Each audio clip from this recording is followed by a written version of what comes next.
okay? Yes. You look good. Me too, I know.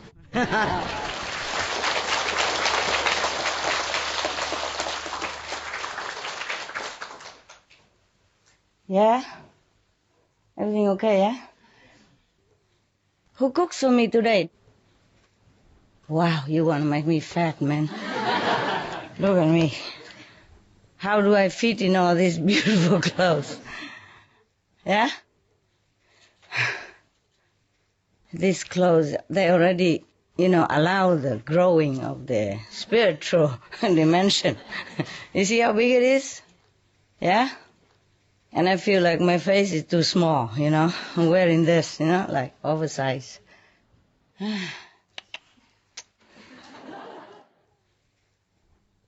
Any better meditation today?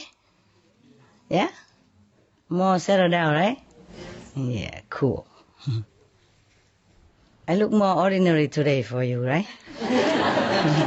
I could look more normal. You don't even see me when I'm walking around on the street. You won't recognize. Even more normal than yesterday. Phew. Are you guys okay? Yes. Food is good? Yes. Well, for me too. What's this? Water? Yeah? You sure about that? And how do I do it? Like baby? Oh my God.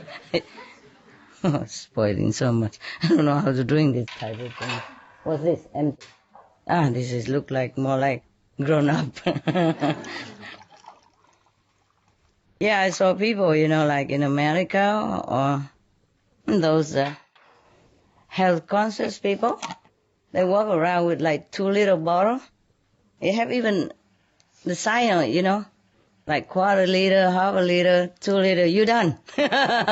Something like that. They believe a filter water. They believe that if you drink water a lot, you look healthy and pretty. In that case, I think I'm not that pretty and not healthy. I don't drink that much. Except when I came here yesterday. Like yesterday, they cooked a lot of food. Oh, not a lot, but, my type. I eat too much. And then after the meditation, it was about 3 o'clock in the morning, right? Something like that, 2 or 3. And I'm not supposed to eat at that late. But when I saw this, wow, I cannot resist. So I keep, how you say, the maquillage and eating at the same time. But I have only 2 hands. So one hand to dress and the makeup, and the other hand to pick some of the tidbits that they prepare. And so I have only 2 hands. So I forgot to take the cup because there's another third hand is missing. So when I run out to go, I forgot to drink, and it's a long way back to where I was. Maybe an hour, or something more or less, if no traffic. It's faster, a little faster, a few minutes faster.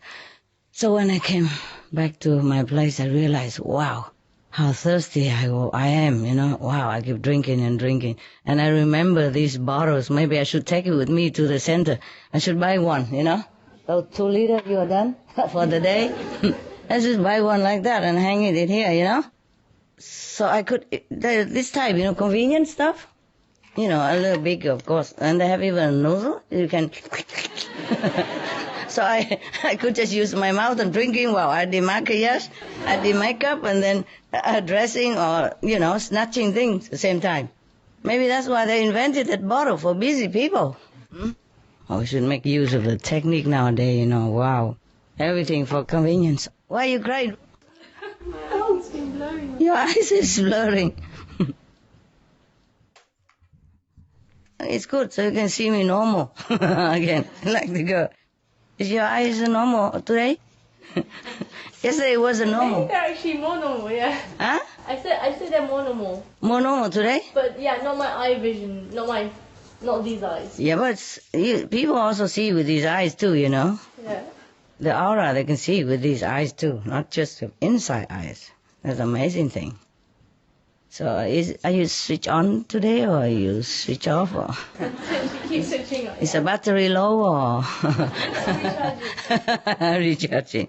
It's good. It's good. Don't worry. Don't worry. Wait until you see me run around outside shopping, then you won't recognize. Is that master? Maybe?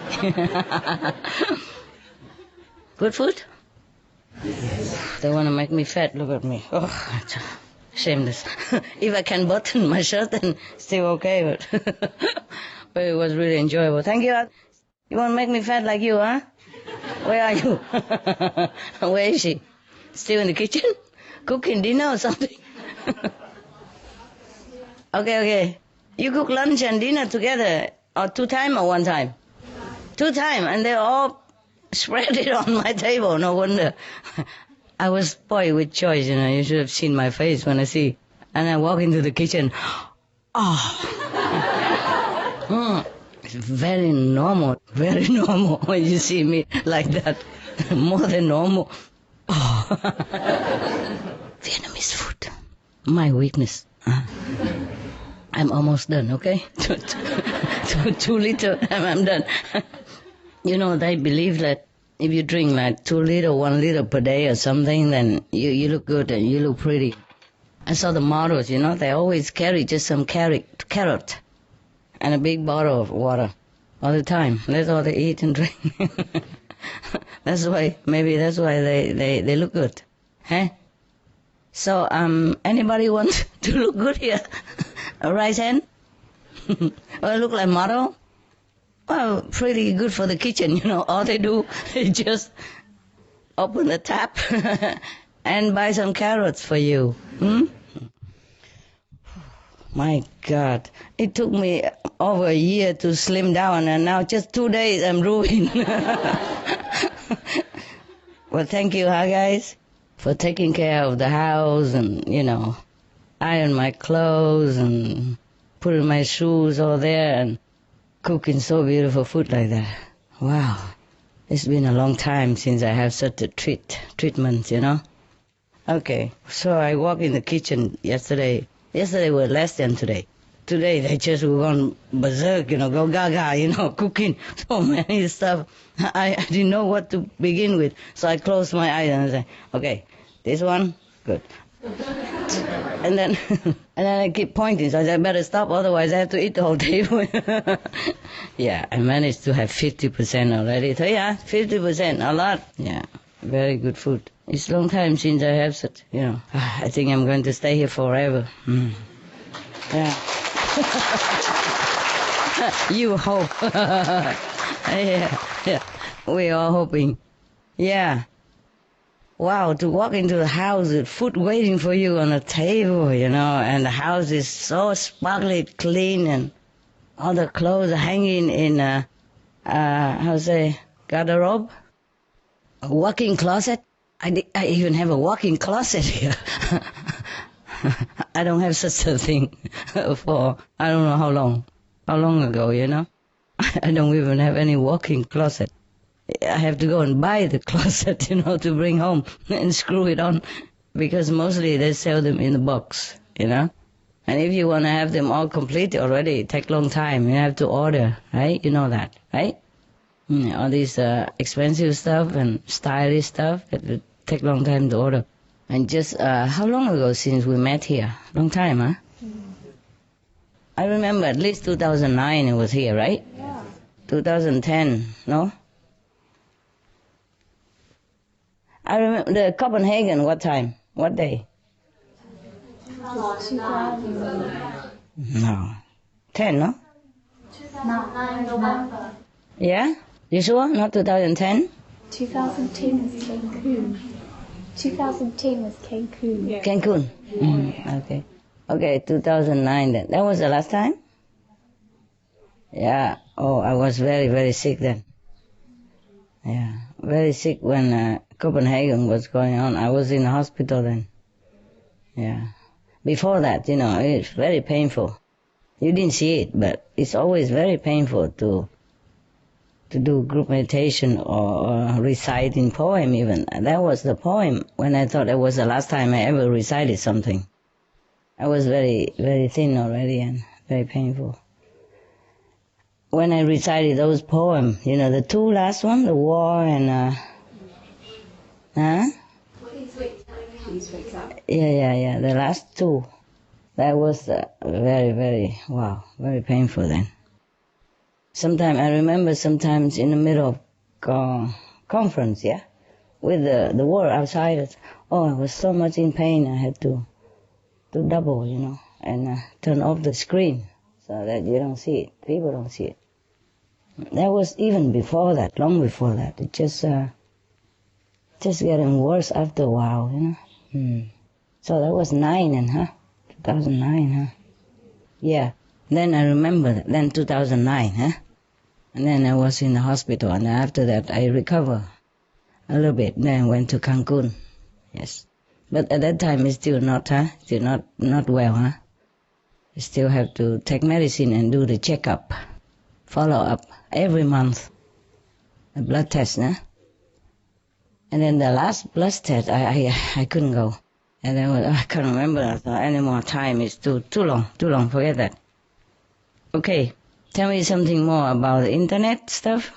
How's your meditation today? Or you have any question about your electric power inside, on or off?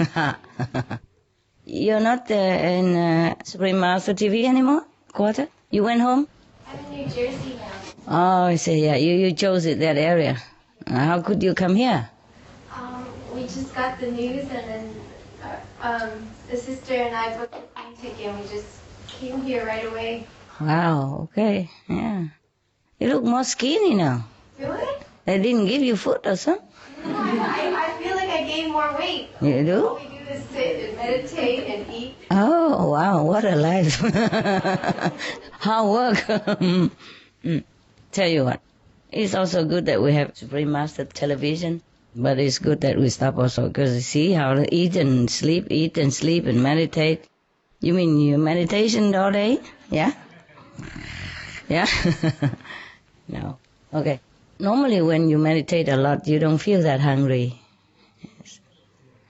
So what kind of meditation you doing that you feel you are more fat? It's okay. Do what you do. And you feel good? Yes. Meditate better? Yes, very, very. Yeah. How about everyone else? Anyone who worked for Supreme Master TV before? Right hand? 1, 2, 3, 4, 5. So you meditate 4, 6, 7. Yeah, you meditate more now? Yeah, I saw you. Yeah? You meditate more? I mean, the one who really work almost like daily basis, No, Just occasionally, That's different. When the people who work on the regular basis, they don't have much time to meditate, and it's not good for them, and not good for the world. Also, even people who work occasionally, they also have to do other things as well. So we have a little bit less work now, and you meditate better, more? Yeah?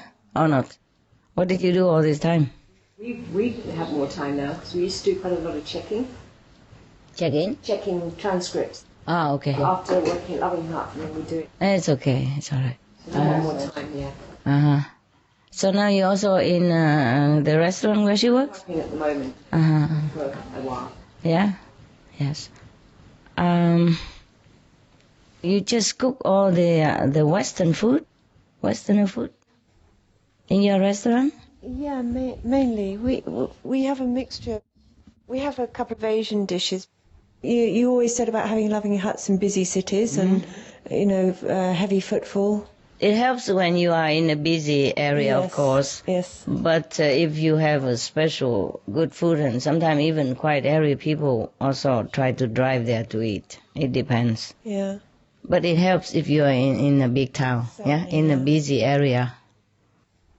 But I don't know really. Now, for example, if you go to the beach area, we don't see that many people either. But Loving Huts is always doing well. It's funny because we were buying in Brighton, and it was 5 months into the sale. Yes. And then? I don't know, it was on completion day and we were in there just getting the keys and I got a phone call from the lawyer that something wasn't right with the paperwork to complete. And then? And it was almost as if we were taken to Spain. It seemed like we were supposed to be there. You know what I mean? I didn't really do much about it. It wasn't my plan. Understand. So I think we were there for a really good reason. We have been there for a very good reason because a lot of people have benefited and we've done some radio shows, talking on the radio. And I'm still doing maybe next week another show. And a lot of people have benefited a lot because they don't know much. How did you even know in Spain? Well, because I come down to do a music festival 4 years before with my trailer. And there was quite a good response. And I just thought, well, I just played around on the computer and had a look. And it was just... One restaurant for sale. It just felt like... Very smooth. Yeah. And you have sunshine every day. Yes. Yeah. You could go breatharian, then you don't need any money. Eat the sun there, no? I'm thinking of taking it to Brighton maybe because you don't have vegan restaurants in Brighton. I wish I could help all of you also physically, yeah, somehow, but you just have to decide for your life. I cannot always regurgitate, and give food to you. We can't just go into every corner of the planet and do things, even though we would love to. So we do where we can first, eh? In Buddha's time, he said that all the monks should spread out, never go two in one place or one direction so that they can spread the Buddha's teaching. But nowadays we have internet, so okay, just stick to where you can make a little bit more profit before you don't even have anything to eat. Not to talk about offering it to other people. Business is different than meditation. Okay. And by the way, all the Love in Hut restaurants should do it all legally from A to Z. I have written a note already for all of you. Yes, and I try to stick to that. Okay. And sometimes in some country, if you have friends or disciples come over and help, they also don't allow that. You see what I mean? So you have to research A to Z, From A to Z, see which one is good. Is that tea, right? Oh. Agave, lemon. Oh, not bad. It's all healthy stuff. Okay. Excuse me, It's not my fault, okay? It's a cook.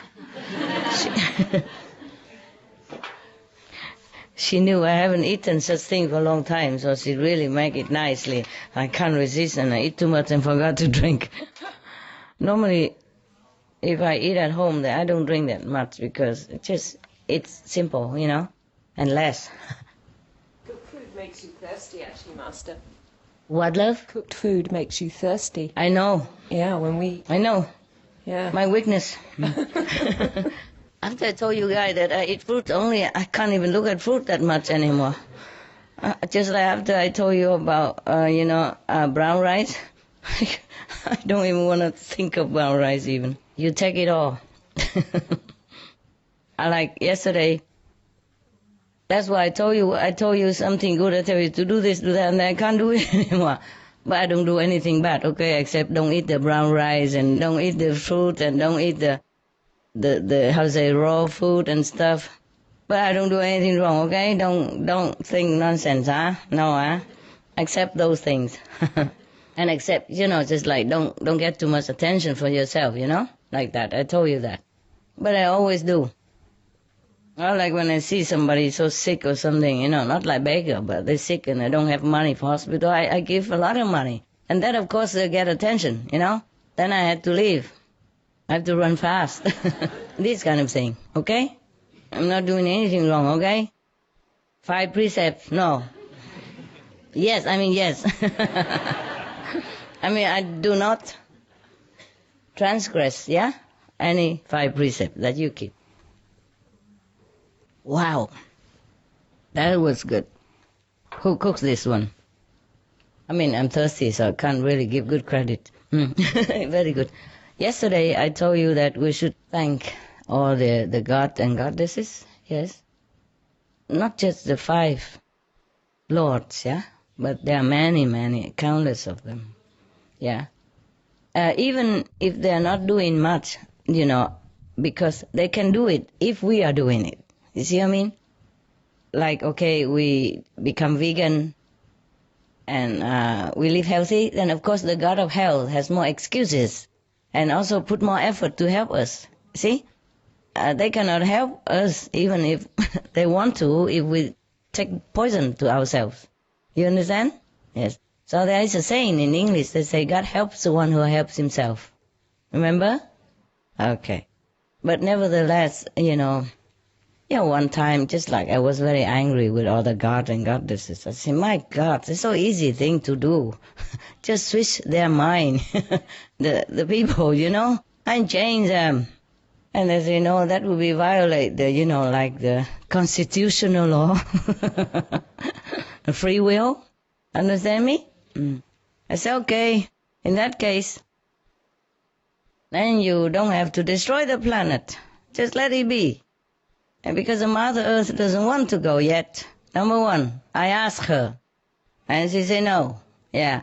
And if the people want to kill themselves and continue to live that way, I said, let them be.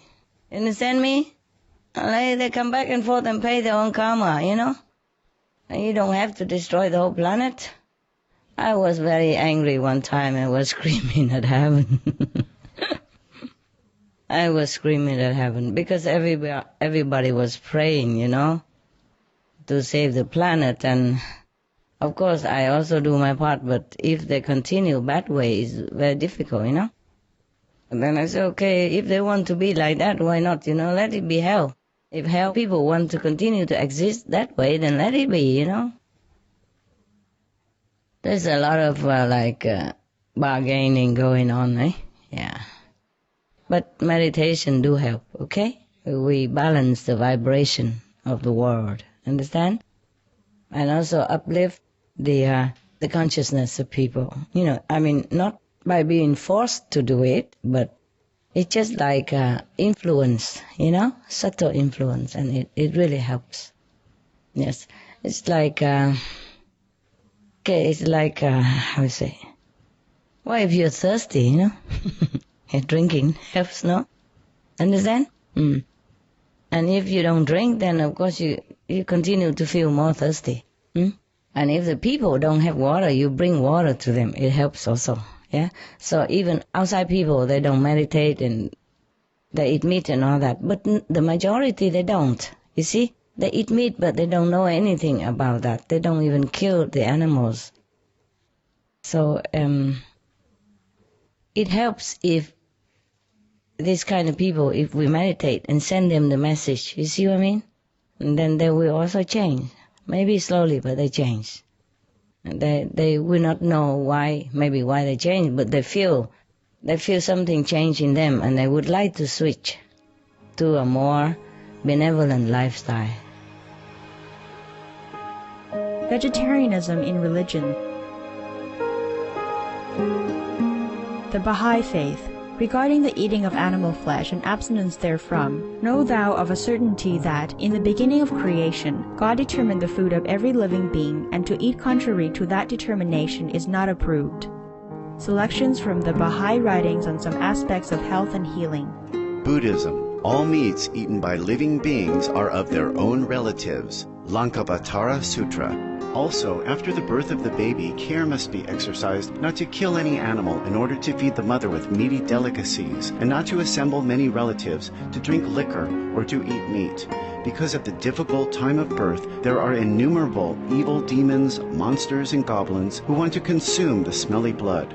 By ignorantly and adversely resorting to the killing of animals for consumption, they bring down curses upon themselves, which are detrimental to both the mother and the baby. Ksitigarbha Sutra. Be careful during the days immediately after someone's death, not killing or destroying or creating evil karma by worshipping or offering sacrifice to demons and deities, because such killing and slaughtering committed, or such worship performed, or such sacrifice offered, would not have even an iota of force to benefit the dead, but would entwine even more sinful karma into previous karma, making it even deeper and more serious, thus delay his rebirth to a good state. Karma means retribution. Ksitigarbha Sutra. Cow die. The most important thing is to stop killing. because animals also have souls and understand like humans. If we kill and eat them, then we owe them a blood debt.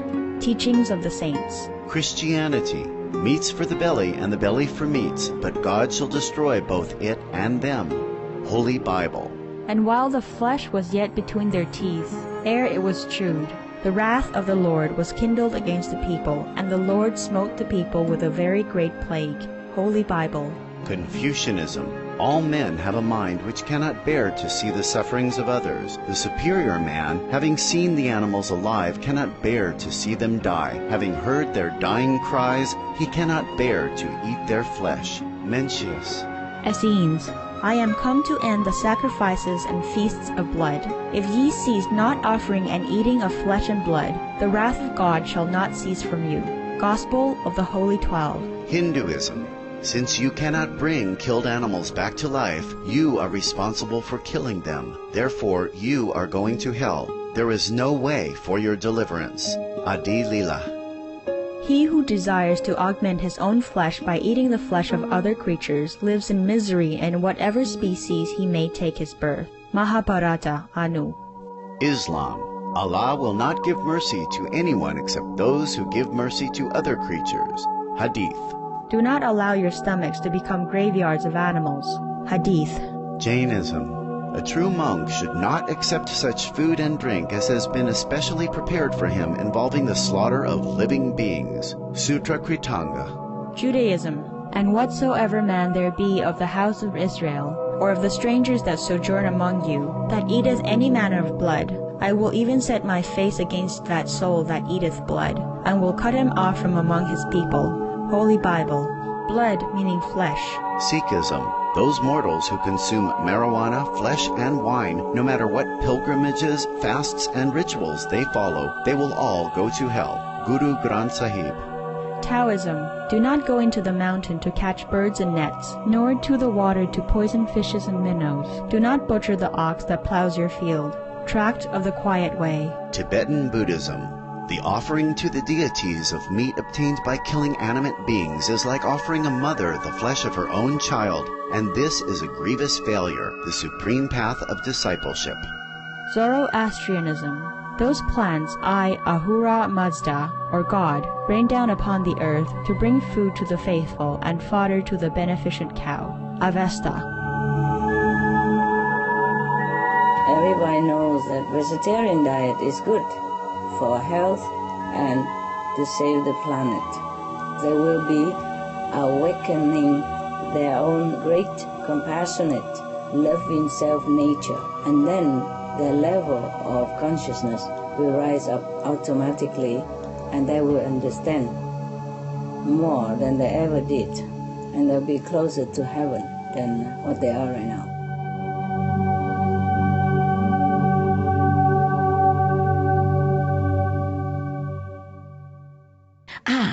There's another thing, also about taxi driver. All my people are taxi driver.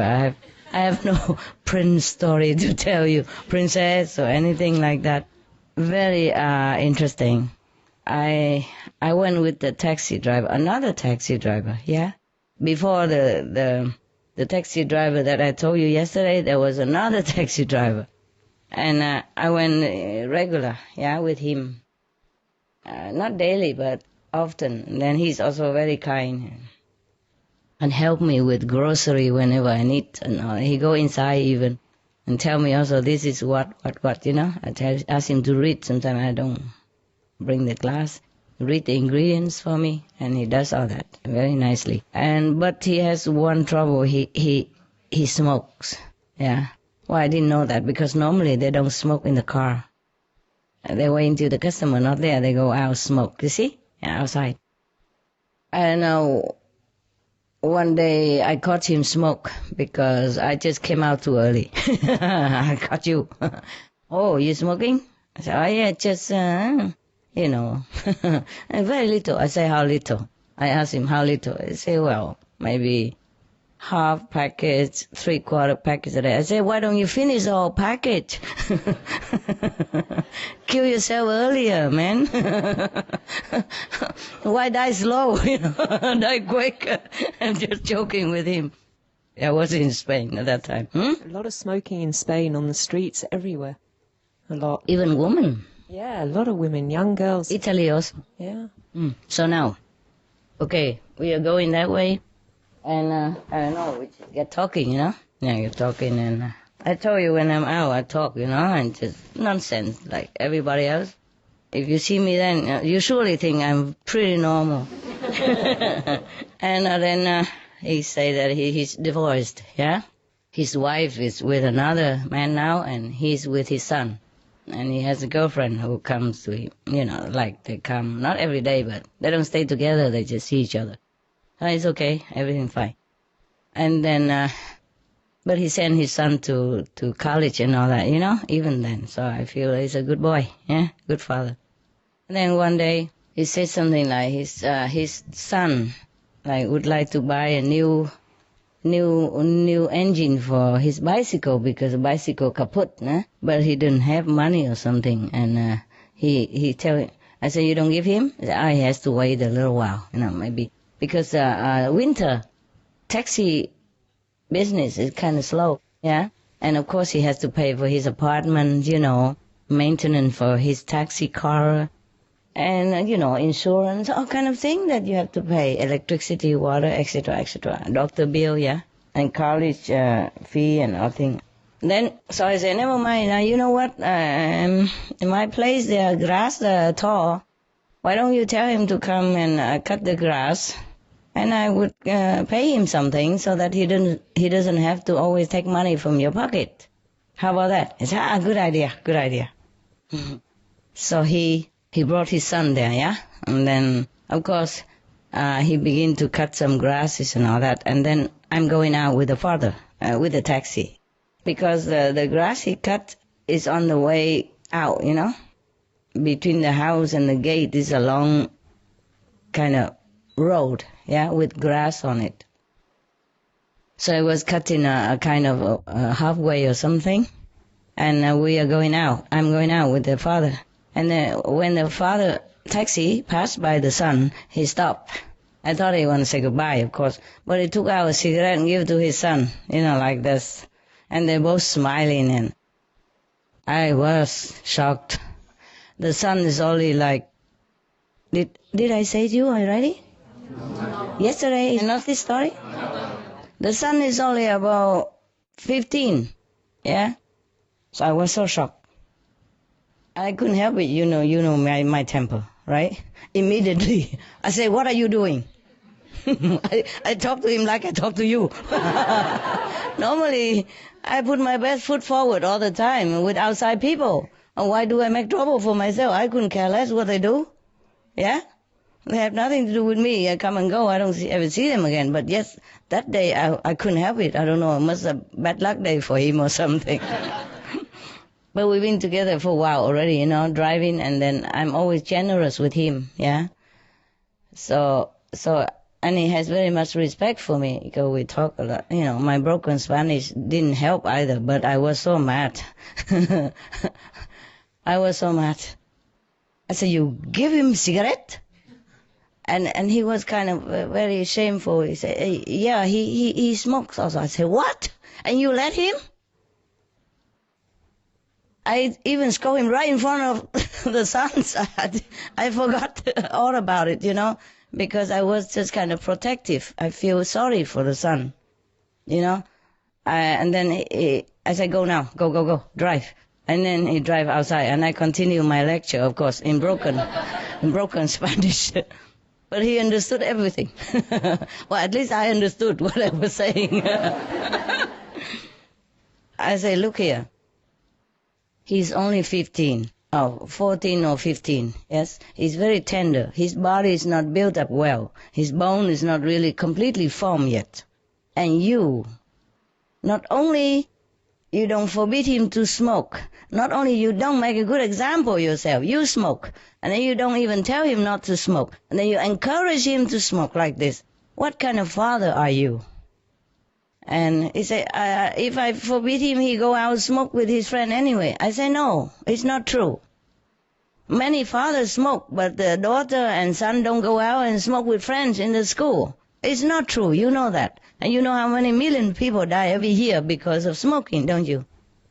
He gave me a very small figure, like 200,000. I say, you joking? You go home, look in the internet again. Yeah? Well, maybe I was wrong a couple of millions, but, but, I mean, related death, you know? It could be millions, understand, many millions. People don't really do research into it, yeah? And also the second-hand smoke, you know, related. Third-hand smoke, related to it, yes? All kind of things, yeah? Or people also committed suicide because don't have enough money to pay anymore to cigarette and depressed and all that also. All kind of things, understand me? So I couldn't be too far off, you know? I said to him, oh, 4 million, 5 million people. Maybe I'm a little bit wrong, but not that wrong.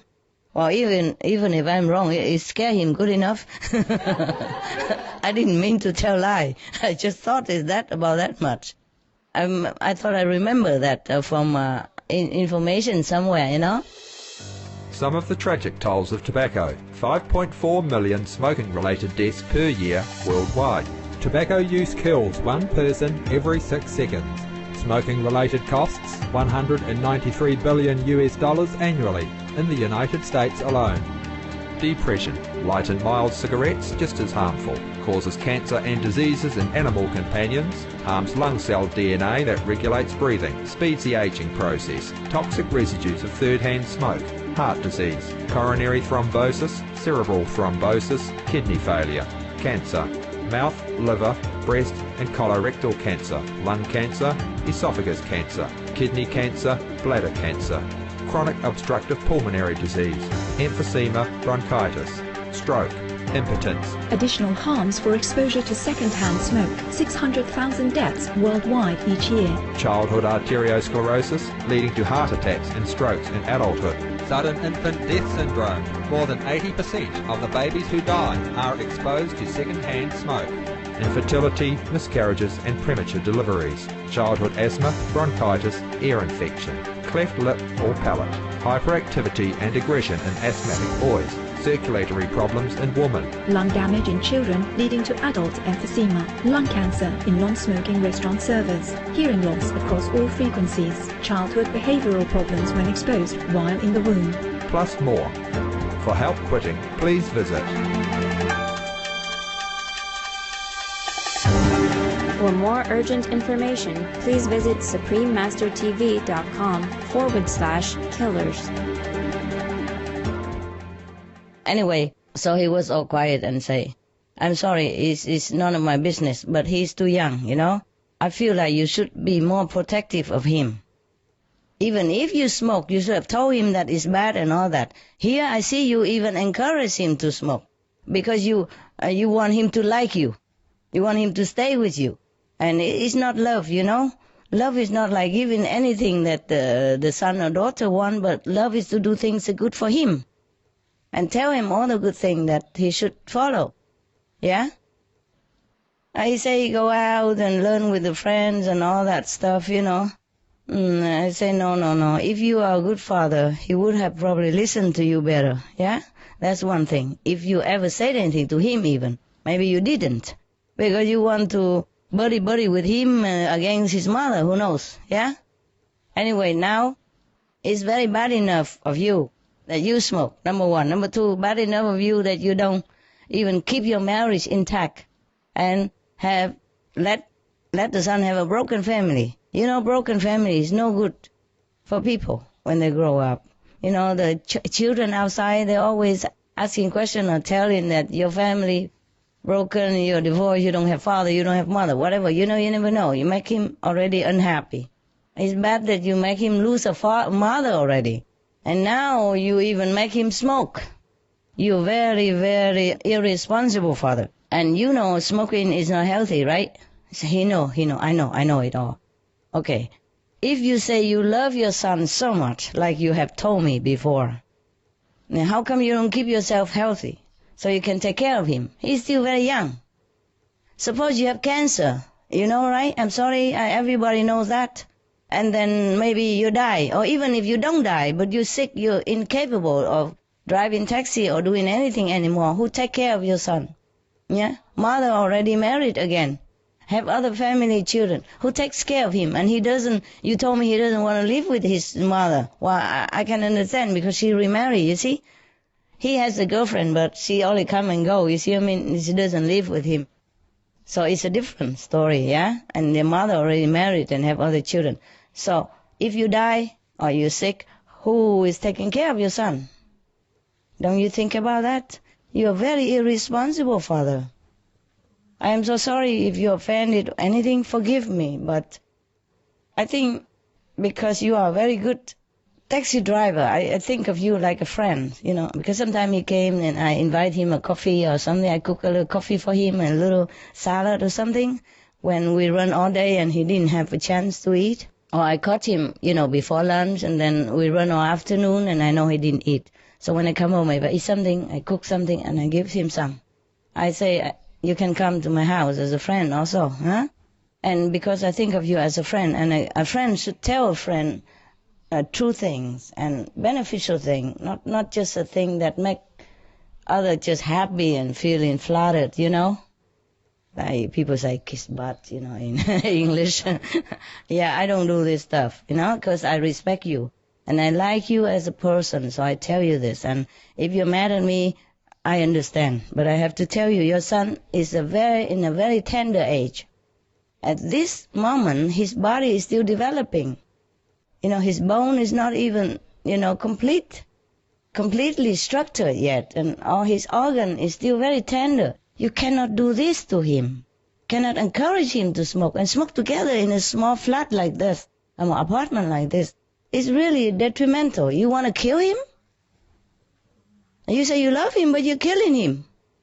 Don't you realize you're killing your son by your own example and by encouraging him? Now you call that love? No, I think you're bribing him so that he love you, he like you, but you're killing him. And he all the while he say, you're right.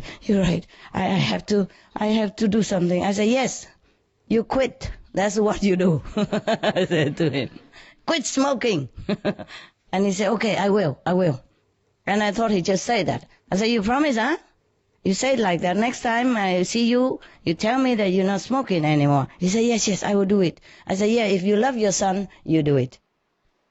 At first I told him, why don't you tell him, like I told you before, you have to tell him not to smoke and all that.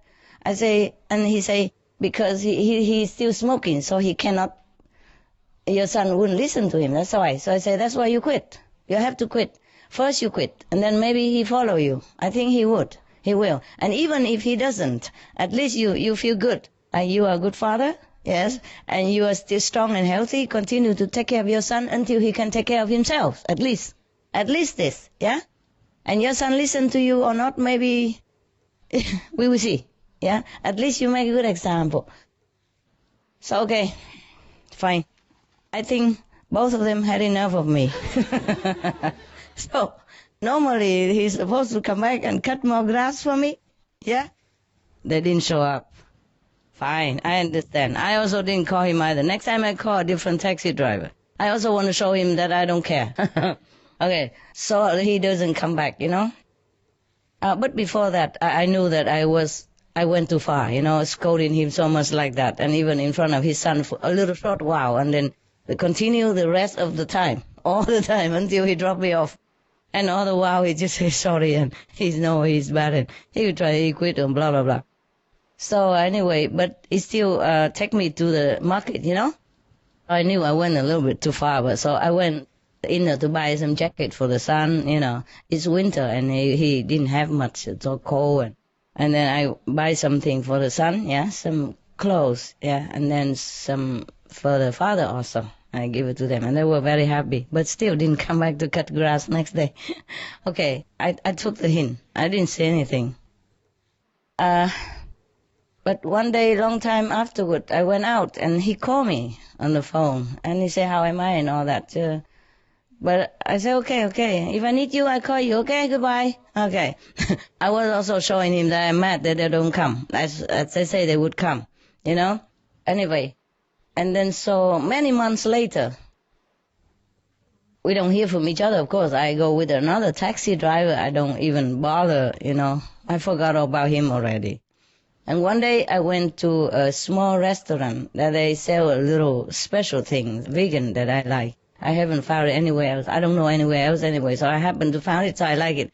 So I asked another taxi driver, by the way, stop there for me to eat that special thing. You know, in Spain they call it churros, you know that? Yeah, okay. And then there he was, my ex-taxi driver.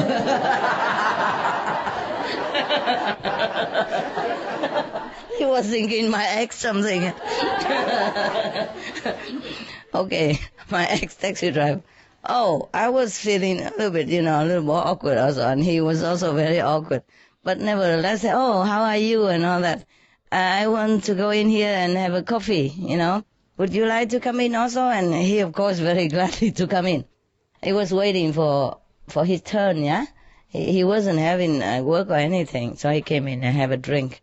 And me and other taxi driver as well, and him. That's a two taxi driver. One ex and one, and one, how you say, incumbent? Yeah. So we talk, and then I just asked him, you still smoking? He said, no, I quit since I last saw you.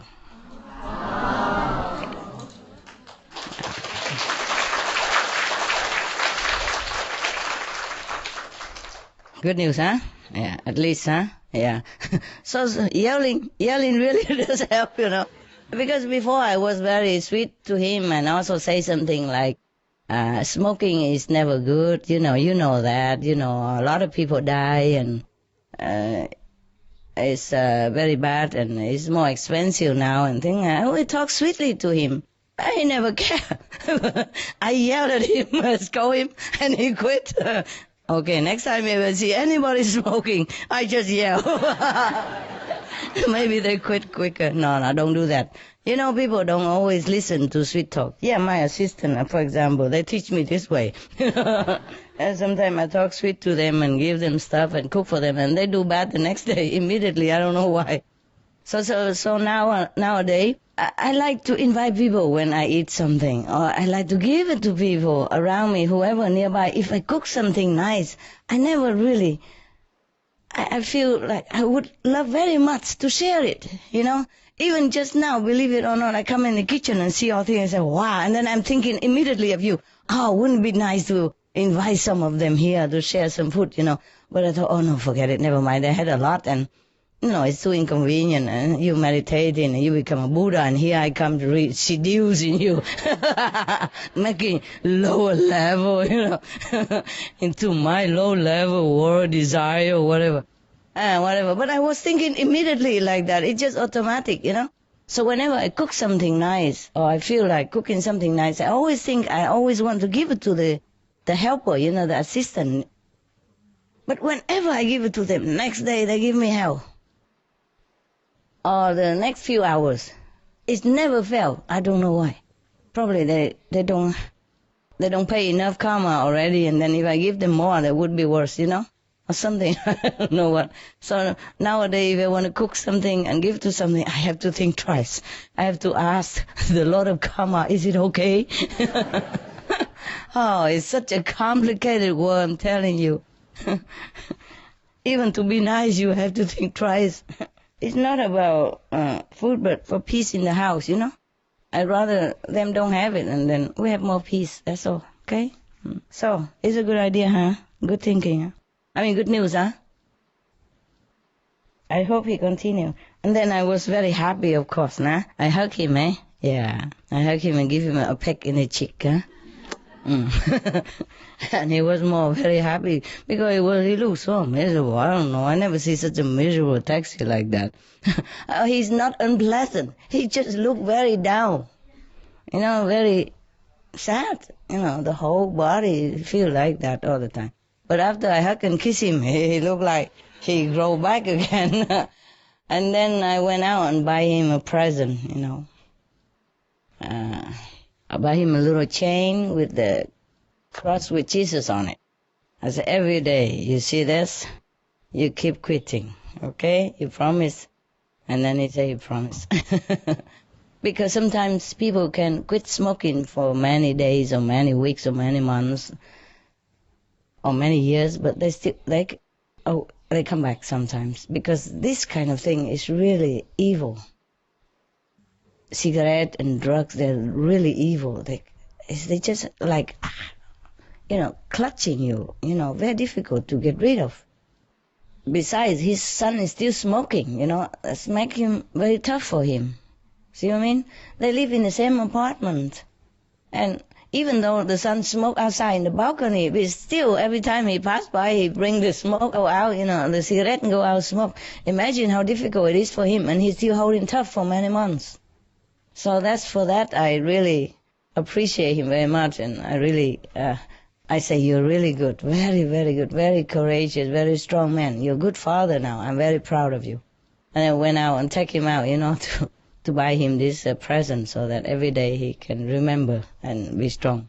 And I say, tell your son, if he also quits smoking, next time I see him, he will also get a present like that, or different one. Just like that, and then say goodbye. Okay, my nice story, yeah. Smoking bans save lives. Quitting smoking and restricting alcohol consumption, along with more exercise and higher fruit and vegetable intake, reduces the risk of strokes by more than half. United Kingdom's ban on smoking in public places reduces passive smoke effects, which are linked to loss of life for more than 11,000 people every year. In the U.S., the Substance Abuse and Mental Health Services Administration said that sales of tobacco to underage youth have reached all-time lows in all 50 states. The number of young smokers aged 18 to 29 has fallen by 30% in Victoria, Australia, thanks to smoking bans in pubs and clubs. Smoking rates in Japan have been declining since 1996, reaching an all-time low this year. Smoking bans mean decreases in acute coronary syndrome. A study in Mississippi, USA, found that heart attacks were reduced by 27% 3 years after indoor smoking was banned, with similar bans in 11 other worldwide locations, also showing a reduction in both heart attacks and heart disease. Rome, Italy experienced an 11.2% decrease in acute coronary events in the first year after a smoking ban in public places went into effect. Israeli researchers report that for people who are able to stop smoking, the increased risk of sudden cardiac death seems to disappear immediately. The National Sanitary Institute in France announced a significant decrease in heart attack rates following the country's smoking ban, with benefits also noted for decrease in secondhand smoke inhalation effects. New York, USA experienced an 8% decline in hospital admissions for acute myocardial infarction after a comprehensive smoking ban, which translates into healthcare savings of $56 million in 1 year. Smoking bans mean better health. A U.S. medical study finds that quitting smoking has nearly immediate benefits, including lowered blood pressure and reduced heart attack risk within 24 hours. Data from the National Population Health Survey shows those who smoke have higher rates of chronic conditions, such as bronchitis, asthma, and high blood pressure. Smokers and those exposed to secondhand smoke develop colon cancer about 7 years earlier than non-smokers. Smoking bans mean healthier children. Research from the Michigan State University in the USA and the David Hyde Asthma and Allergy Research Center in the UK show that the smoking habits of mothers during pregnancy increase asthma risks in some children. Children regularly exposed to secondhand smoke have more than triple the risk of lung cancer, as well as higher risks of other respiratory problems later in life. Smoking bans are good for business. In his annual report, UK Chief Medical Officer Liam Donaldson said a public smoking ban would save an estimated £2.7 billion. £680 million saved by having a healthier and more efficient workforce. £140 million saved through fewer sick days. £430 million saved from productivity loss from smoking on the job. £100 million saved from cleanup costs related to cigarette smoking. Plus more. For more urgent information, please visit www.suprememastertv.com/harms-benefits-flyer. Anybody have some nice story to tell me? You have now extended our deadline to 20 years. Yeah. Is that... It will go on. Just up to now only. Okay, so is that like the way our planet is now, or is that like highly evolved and heavenly? Oh, come on, baby. It's due to grace that we extend it. But it's evolved and consciousness uplifted is another story. Okay? So that part's sort of up to us then? Huh? That part's sort of up to us then, like our whatever speed we want to go. Yes, but if a lot more people meditate also, and with the intention to spread the good vibration, the blessing, many highly developed, highly evolved personage on this planet, teachers, masters, and high yogi, good meditation people, then of course it will influence other people and uplift their spiritual consciousness as well. Okay? But even if the heaven evolved, the 20 years is a gift. Do you understand me? It's a different things, different story altogether. Huh? Never mind. When you leave this planet, you will know what happened. You will know why. Okay? Yeah. Yes, by the way. Anything else? I was just going to ask about December 2012 again, but I suppose we'll just wait and see because it seems to be so significant to me. Oh, just a few more months. Be patient. I know, that's what I mean. We'll wait and see. I don't want to spoil the film. Exactly. It's exciting. It's exciting. Suppose you see the film and then I tell you to do the end. Remember the story I told you about the usher? The usher in the movies? Mm-hmm. Okay, the guy went into the movies. Yeah? And normally you have somebody who usher you into your seat. Yes. And people maybe sometimes give him a tip or something. Yeah? And that guy, not only he came late, he didn't give any tip. Yeah? So the usher whispered into his ears, say, she did it. The wife. You got it?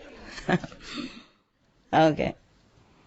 You never know. Things will change a lot also as the days go by. Yeah? So we just wait and see. Something to look forward to, no? Yeah, I'm lazy to even look into it. If we die, we die. Who cares, yeah? The most important is how we live. Okay? And we live very well. Since the day of initiation, no? Or not? Yes. Yeah? Good.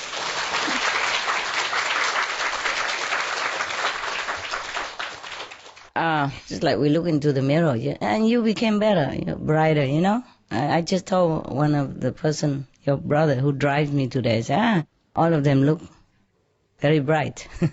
You know, the abnormal stuff. Yeah. And, yeah, by the way, I also did some research into the fruits and the vegetable that we eat and the roots and stuff. Yeah, now that I have a little bit more time. And there are some roots that we can eat, you know, like carrot, or the radish family, the turnips family, because they don't have worm that live nearby. And mostly they just pluck them up. You can see it. Like carrot, they just use a hand and pluck it up. And there's nothing that attached to it, or they don't dig it, that hurt the worms, understand? The reason why the Chinese people, they don't eat the roots, many roots, because of the worm, yeah? By the process of digging, maybe they hurt the worms, or maybe some worm already inside. Like sweet potatoes, there's a chance that the worms are inside. You see what I mean? So if you cut it, you eat, maybe you harm the worm, yeah? And concerning the fruits, at the time of the Jain master, Mahavira, he told his disciple not to pluck. Oh, no, it wasn't Mahavira, it was somebody else, huh? One of the Muslim master. You remember who? Muslim master, no? Never mind. He suggests that we should not pluck fruits from the trees because it hurt the trees. Yeah? It's true like that too. But there are some fruits we can eat. If you want to be real I mean, peace eater. I will bring you the list next time. Okay? For example, like some fruit we can eat, some fruit we should not. But the list is short, I'm warning you.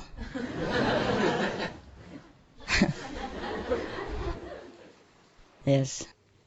If you want to truly live by it, I can also give it to you. If you want. Do you want it? Yes. Wow. Okay. I don't have it here, but maybe I can bring it tomorrow if I can find it, okay? I can ask the assistant to send it, but they're sleeping now. Only I work, but they normally sleep. At night, I cannot find anybody. Yeah, mostly. Of course, I can wake them up, you know. But it's not necessary. Tomorrow I bring, okay? For example, there are many fruits that when they pluck it, the way they pluck it, it hurts the tree. Feel like you're nipping them. Or sometimes even like chop their fingers stuff, you know, it's painful. And the thing is more painful because they cannot scream. Imagine if you are mute, you cannot scream, or you are paralyzed and somebody keep nipping you, or, you know what I mean? Yeah, it's terrible. My list is not like 100% complete, but you can live by it, okay? And for example, even rice are less favorable than wheat. Wheat's grain, you know, they make bread, yes. Because when they cut the rice, most of the rice, the plant is still green. If they're yellow and withered already, then it's okay. But mostly the wheat, they harvest it when it's already dry and brown, right? Do you know that or not know that? Yes? Yes. You know it for sure, right? Yeah. I just know it by inside, but I don't actually see it. So can you please confirm it to me? Yes, it's like that. Okay, then it's good. Then I'm right. Yeah, something I have to physically be confirmed, just to make sure, you know, to feel more peaceful. Now, for example, like that. So, mostly if you eat wheat, yeah? Or there are things like couscous, okay. Well, I don't know how they harvest couscous. I just know by the information inside. When I do the research, I have to go inside. You see, I don't actually know physically very well. You understand me? Like, I don't ever see people harvest wheat, but I imagine, I see the picture, like it's all brown already. Like the plant already dead when they cut it. So the plant doesn't feel pain. Yeah, but the rice plant do feel pain. It's something funny also, very strange, amazing things. Like bamboo, the bamboo tree, when you cut it, then it feel pain. But the bamboo shoot, the young one, little one, doesn't. And for example, like the Chinese cabbage, they call it bok choy. When they harvest to it, don't feel pain. But the Western cabbage does. Cauliflower does. Broccoli does, for example, like that. And like the lectures feel conscious. But the other lectures, the Roman lectures doesn't. Yeah, so it is not like generalized, you should not eat all the plants because they feel hurt. It's not like that. Yeah, I was amazed too. And the chicory, okay, yes. But, like for example, like asparagus, no. Cassava, it does feel hurt. Even it's a root, you don't eat that. Yes, but the turnip, you know, okay. The turnip have only a few leaves on top. You know, there's such a green turnip. Turnip is round like this and green, and on top just a few leaves, very cute. It's okay to eat, for example. And carrot is okay. Because some plant probably doesn't have consciousness yet. Like the grass, yeah? You cut the leaves. Or, for example, spinach, if you just take the leaves, it's okay. Don't just cut the stem. Or like, for example, peppermint or other kind of leaves. You take the leaves, it's okay. Don't take the whole stem, for example, like that. And cucumber is okay, but zucchini not. Take forever, you know. if I'm not too busy with saving the planet, for example, I would have finished the list, but I cannot, with dogs and assistant bugging me. I'm just forever busy. So I cannot do always my job so nicely. And if I'm lucky, sometimes I can escape into some, mountainous area. Be alone, then I'm happy and can do my job. That is where your list comes from. And your 20 years are from, for example. And why you say you're lonely? You stupid. You feel only lonely within humans group. You never feel lonely if you're alone. Then go to be alone. It's a privilege. It's nice to be alone. How can you be alone and feel lonely? I'm only lonely when I'm with people. With my assistant, for example. When I'm alone in the mountain, I feel, oh, God, like heaven. I wish I could stay there forever. And sometimes I have to go and say, oh, please, do I really have to go now? Can I just stay a few more months? Oh, really, it's so difficult to live. So difficult to live that loneliness. Yeah, it's so beautiful, peaceful. Even the birds, they don't make noise. You hear nothing. The birds, they move around, but they don't make noise. When I first came, I thought, there's no birds around here. How can it be possible? So many trees and forests and mountains. How can there's no birds, no animals, nothing? But it's not true. Next morning, they chip, let me know. We are here, man, we are here. And then it cost me some bread, of course. And the rabbits also come out and say hello. And the rat also come out wagging tail like dogs. Oh, and then of course cost me more bread. It's so cute, they don't make noise. And after that, they don't make any more noise. The same. I never been in a place where there's no noise like that. I mean, absolutely no noise. Just like you're in a coffin. Or in a insulated room. A bunker or something. Shut. Wow, beautiful. I just never wanted to leave. I never wanted to feel I was absolutely alone then. I mean, before I was with one or two people, but I was alone, when the last, it's so beautiful. Yeah, you thought you would feel scared, live alone in a mountain with no neighbors around. I mean, neighbors very far away.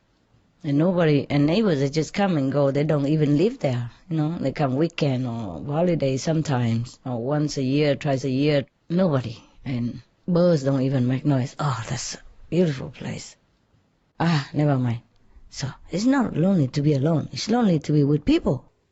It's true like that. I tell you honestly. You don't believe me. You do it. Go find a lonely place. And then you never feel lonely anymore. Yes, if you can afford it. Oh, I don't also eat apple anymore. Because it hurts the apple tree.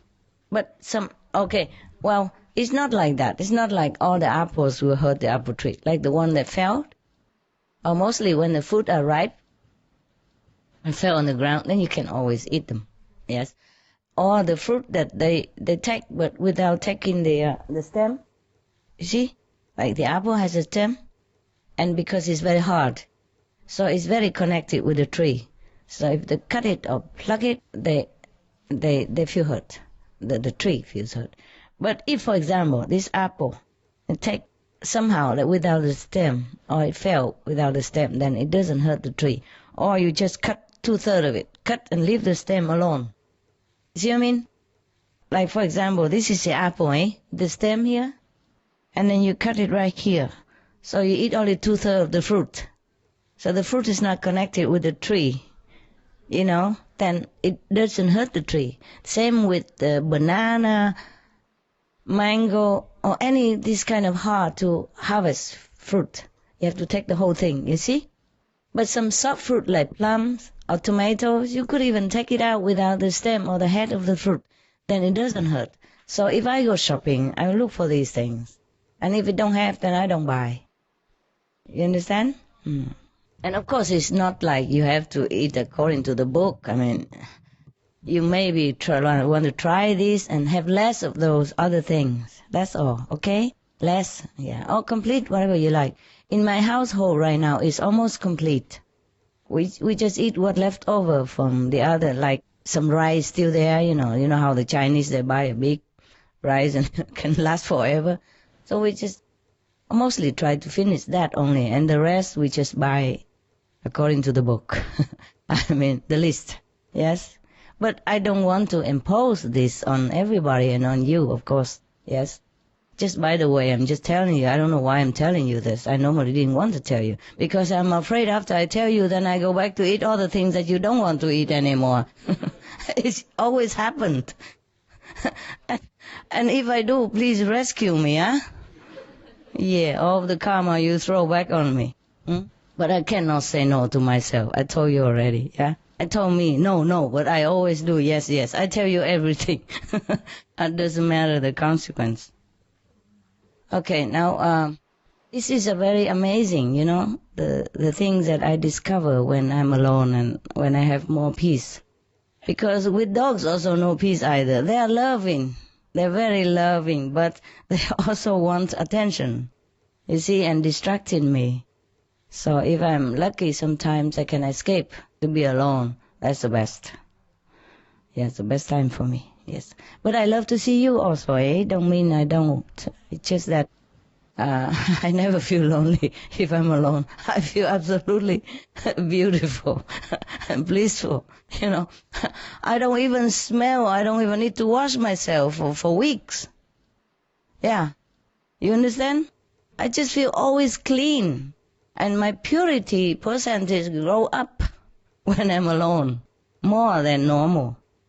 When we're born into this world, we were, before we were born, we are pure, yeah? Or if we are pure, we were pure. But most people in this world, the purity, the max is about 90%, more or less. That's it.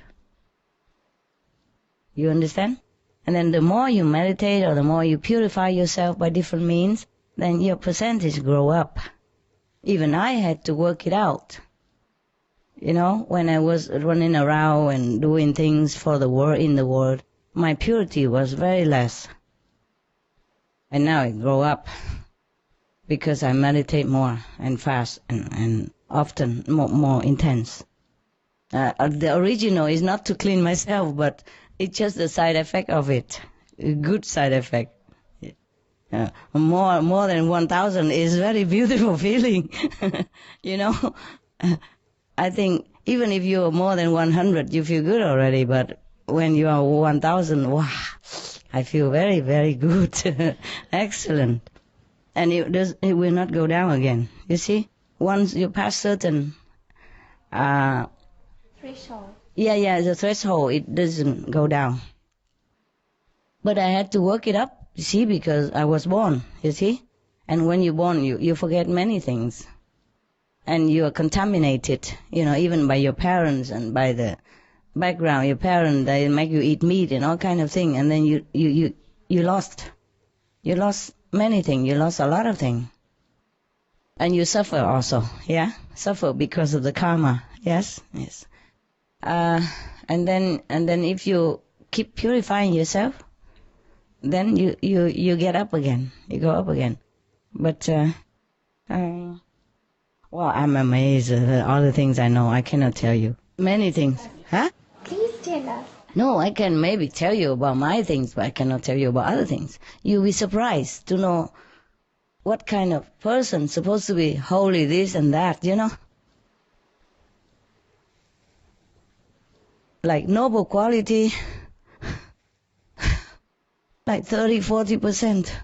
For example, what is that? You have to be at least, no, I am not saying it. Never mind, 100% is already nothing.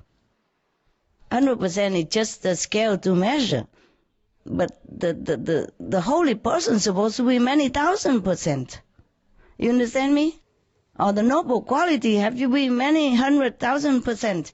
Even within this environment of contamination and trouble and infection by the whole world karma, you still have to be above that. You cannot stay 30-40% and being called holy this and holy that. I'm amazed. I'm amazed. So amazed.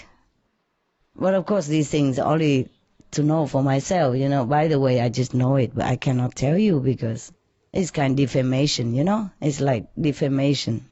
Other people or judging people. I'm not doing that. I'm just telling you that you'll be surprised.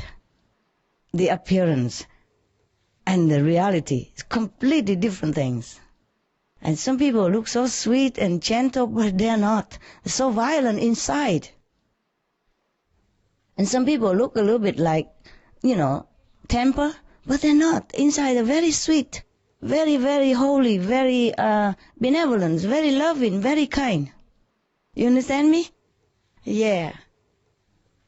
That's why they say the cloth doesn't make you a monk. Yeah, it's truly like that. Oh, it's so amazing. So amazing. Many things that you have to discover by yourself, but you have to have time. But if you feel lonely to be alone, then you won't get it.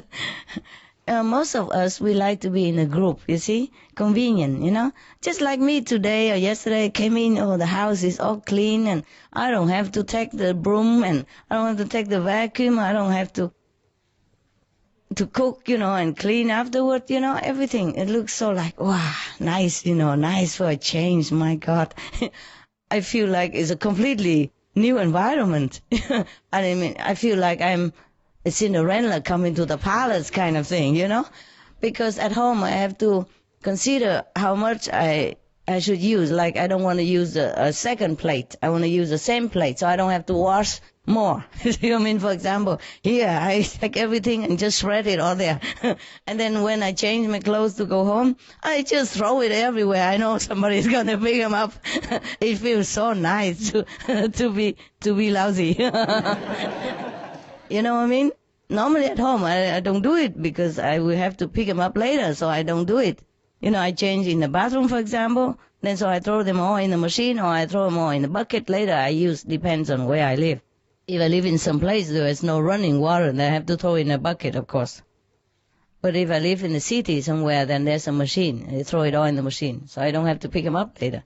Yesterday I feel like a princess. Oh, my sock, just throw it there. The other one over there.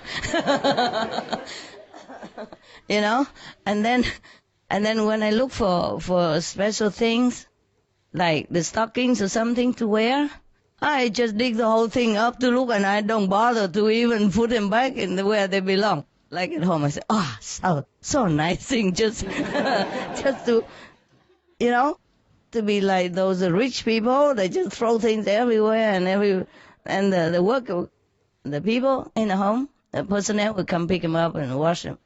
I don't have to worry about the bathtub or the shower afterward, or even my makeup and all that. I just put it everywhere, I pick them and then throw them there, I don't deliberately throw them different place so they have to go and pick it up. But what I mean is I'm not careful, like all these years that I have to do, huh? Tidy, yeah, because first of all, it's very late anyway, yeah? Second, I know with some people here who've been taking care, and I want to be spoiled for a change. I want to be bad for a change. Not a good girl, not a tidy housewife. Oh, it feels so good yesterday, and I told my driver, I feel like a human being today. More, I feel like a princess today, because I throw everything everywhere, and I don't have to pick them up. But it was 3 o'clock in the morning. I'm excused, okay? And you don't do that at home and say, Master, tell me this. Because you are the one you will have to tie it up later on. Unless you have a housekeeper. Even with the housekeeper, Master, I'm very tired. Yeah, I understand. You don't do that to a housekeeper, of course. But here they love it. They love to pick things up, The more picking, the more blessing. I don't know. So I just spread the blessing all over for them to pick up. Yeah, I said, my God, what a life. I told the drivers, come in and the food waiting for you on the table. Wow. And you don't have to pick up your socks afterward. You don't have to wash dishes later on. Wow, what a nice thing to have. Because a long time already, I live independently and alone. Even I have assistants, but they just take care of dogs, and their quarter. And my quarter, I take care, Like if they live downstairs, they take care downstairs and their own clothes and dogs, and And then I let them more time to meditate, yeah? And my upstairs, I take care, I clean, I wash wipe the floor and everything. I cook, wash dishes, yeah, for example. But sometimes I go out and come back and they bring the dogs up and they saw all that and they don't clean up. It's really not nice. You know, when I went out and work all day and come home and see the dishes the same like when I left, it's not nice. I mean, humanly, from human to human, it's not nice. Because when we're busy, you know, not like deliberately, but when we're busy, when like moving or do extra thing, I even help them to wash and fold their clothes. So they should have done the same to me, not like because I'm a master or anything, but because to be nice to each other, you know? Yes. Or I even cook for them sometime, you know. So they should be the same to me, not like because I'm a master or anything, but they should be nice. Because we live in the same house, you know, and if they know I'm busy and went out all day, past midnight, and they bring the dogs up. And normally they bring the dogs up about 11 to my quarter, you know, 11 evening, the last one. So they see all the things like that. They didn't even wash my dishes, just a few dishes for me, and tidy up, you know.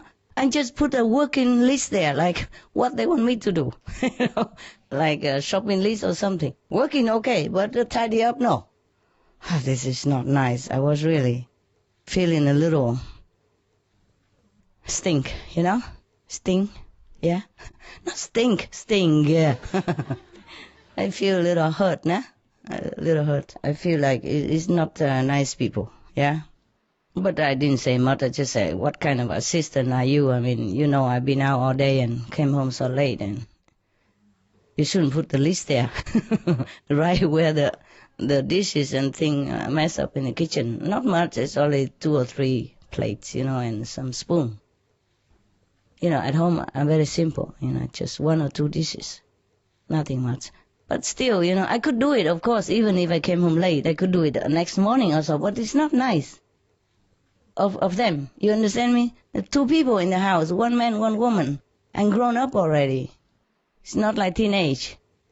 You know, 30, 40, or 20-something already, 24, 25, or 30-something already. It's not like young and you don't understand things. Yeah? It's just a common thing to be nice to each other. And I was very disappointed that you know, they're not loving and kind, that's all. You know, I could do it, even if I'm that tired. Just to wash a few dishes is not much. You know what I mean? Yeah. But it's really not nice. Yeah? So here, so psychological, you know, I just left everything there, you know, wherever I took the clothes, I just leave it there, you know, and it just feel, wow. But why did I tell you about this? What was it? Oh, we all like to be in group. Yes, loneliness. Yeah, loneliness, being in group. It's not just because loneliness, but it's convenient, you know? Like when you're in a group, if you don't do this job, somebody else will do it. And like even if you have to cook, you know, but you cook once a while and everybody else also cook and then nice, you know, it's more convenient this way. It's like you come here, somebody will cook for you. See what I mean? Yeah. And you just do a little bit, tidy up here and there, and mostly you don't do much, yeah? And even if you work, maybe like in the Supreme Master Television, for example, huh? And they work but in the office, and they have people who cook and bring food to them, and then take and clean up the place afterward. It's even though you work, but it's more convenient this way. You know, you don't have to like room up things, and you feel less responsibility for your life, you know? So that's nice. Mostly Chinese, they like to stick together because of that. Because they know these are very convenient things together. And so even I come here, you know, I feel completely 360 degree different. And I'm very, very tempted to continue this kind of royal lifestyle. Yeah, nice clothes and stuff. I don't really care that much, but what I mean is I don't have to take care of the clothes afterwards, you know? Even if nice or not nice, yeah. It's very, it feels like, how you say more? I don't know what. Convenient, lazy, you know? So, but if we are alone, we don't feel like we miss these things. Okay? Now I come here, I feel very nice. The food waited for me on the table, and at home nobody washed my dishes. And I feel a big comparison, of course. Yes? But it doesn't mean that I prefer this lifestyle. Yeah? It's okay like this. I very love it very much because long time I don't have this treatment. I love it. But it doesn't mean that I would prefer this than to go in the mountain, being alone and meditate. There are different lifestyle and different benefit. You see what I mean? Here, benefit maybe just physically and mentally.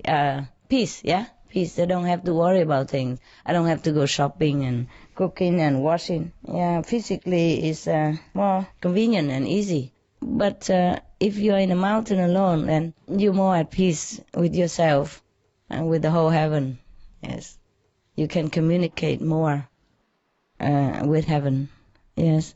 I mean, more consciously. Okay. Very beautiful. If you feel really lonely to be alone, you should try that. Then you know what I mean. You won't feel lonely at all if you're alone. It is a paradox, but it's like that. Did you guys try? You did? You feel good? Yeah? Yes? Mm-hmm. Just be alone, then you don't feel lonely. It's funny. The more boyfriends you have, the more lonely you feel. I assure you. You feel fed up, disappointed. You know? Mm-hmm. Because you expect things from men. They're not. They don't have. Sorry. And they expect things from you. Maybe also you don't have. Yeah. Actually, you don't really, I don't know. You don't fall in love with lover. You fall in love with love, you know? You imagine your own romantic lifestyle, like have a man and he's always like tender to you and always like pay attention to you, or being very romantic and tender and loving and kind and help and loving to you. Yes. But most men, they just do what they do. They're just men. Like the taxi driver I told you yesterday. But there are some men are very nice. But you have to look beyond appearance. You have to let your intuition guide you and your feeling guide you. You cannot just have a type. You know, like I say, not my type. It's not the type. It's just something inside, eh? But if it's a strong attraction, then you have to also be careful because it's maybe enemies. Understand? To come back to iron out the differences, the hatred in former life. Yeah. The taxi driver was asking me also how to make his marriage happier. You know, things like that. You know. And after I told him things, you know, many more things, and he was very happy. He said, yes. Did I tell you about his wife asked? He asked me about his wife? Okay. And there's more to that. Because he said he doesn't have time, né? And we have to put on this tape, there's a continuation of the romantic story yesterday. Otherwise people miss the end. Okay. Yeah, he asked me, but how to make her more happy, you know? That more she know more that he loves her. I say you have to show it. Not just think that she knows it. Who knows? Maybe she doesn't know. Can she read your mind? No. So you have to show it, yeah? Like, for example, because the last day, there's some other workers, you know, help me do something, repairing some places. And then last day, because last day I left, I want to invite them all to a drink or something, and later we eat something also. And then he also came, this taxi driver. And then he took me out afterward, yeah? And then so we talked because of that. You know, his friend, one of his friends is a worker in my place. Outside people, repairing something. And his wife, that worker wife is a blonde German. Very tall and beautiful. And he typically short, fat, just missing the bald head. They happily have it together. 10 years marriage already. It's still like yesterday. I can feel it. I see the way they do and they act together. So I told him, you have a friend, a very good example. You see how they keep their marriage 10 years strong and still very good together. You learn from them example. You don't ask me. He said, how? Learn how? Where? Men are blind, I tell you also, okay? They don't know nothing. They don't see nothing. Here you have the whole refrigerator full of food, you don't see anything to eat. Understand? A woman also blind. We have the whole garderobe, have a lot of dress, but we don't see what to wear tonight. Take 1 hour, 2 hours to pick up. Okay, now, I say, how learn? Where? What do I ask him? I say, you don't have to ask anything. You look at him. You see, I only saw him today, but I noticed how he treats his wife nicely. That's why they're very happy together. Well, apart from that, he's short and black and she's tall and blonde. Yeah? And more normally he's like that. He's much taller than him, about this much. You see what I mean? And they're happy together. Before she came, he came already because they're working with me, so we came together down to eat something. And then I say, why don't you invite all your wife also, if you want to? And then so all the wife come afterward. And before she came, before the blonde German came, they already told me, be careful, you know, his wife is, they prepare me because they don't want me to be shocked or say something funny. I say, why? Is it because his wife is much taller than him?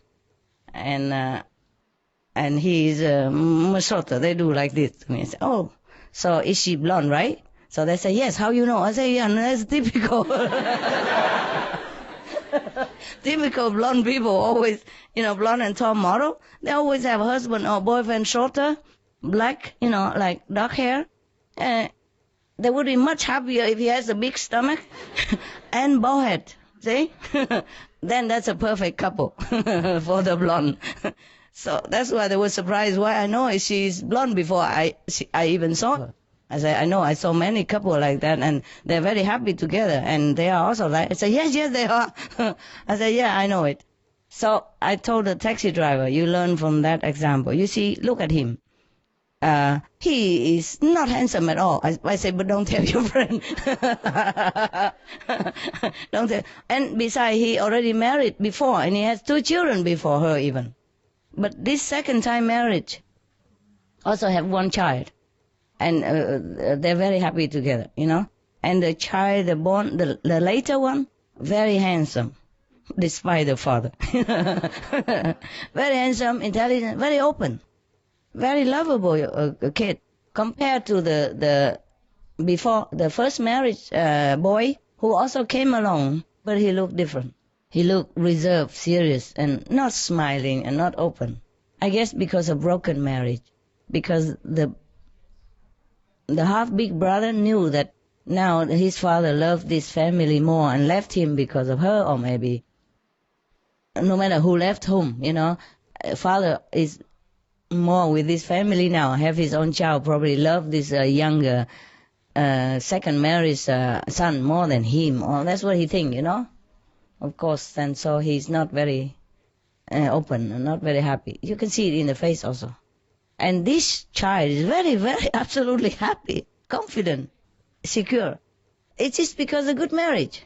The second marriage is the love child, you see, and then he's so happy, and she's pregnant again now, for example. So I say, how do he keep his marriage so strong? You see, when they're together, we are a big group of people, but he's always connected with his wife. You see, his hand always either on her legs or on her shoulder or touching her hand or looking at her now and then and always referring to her, always attentive to her.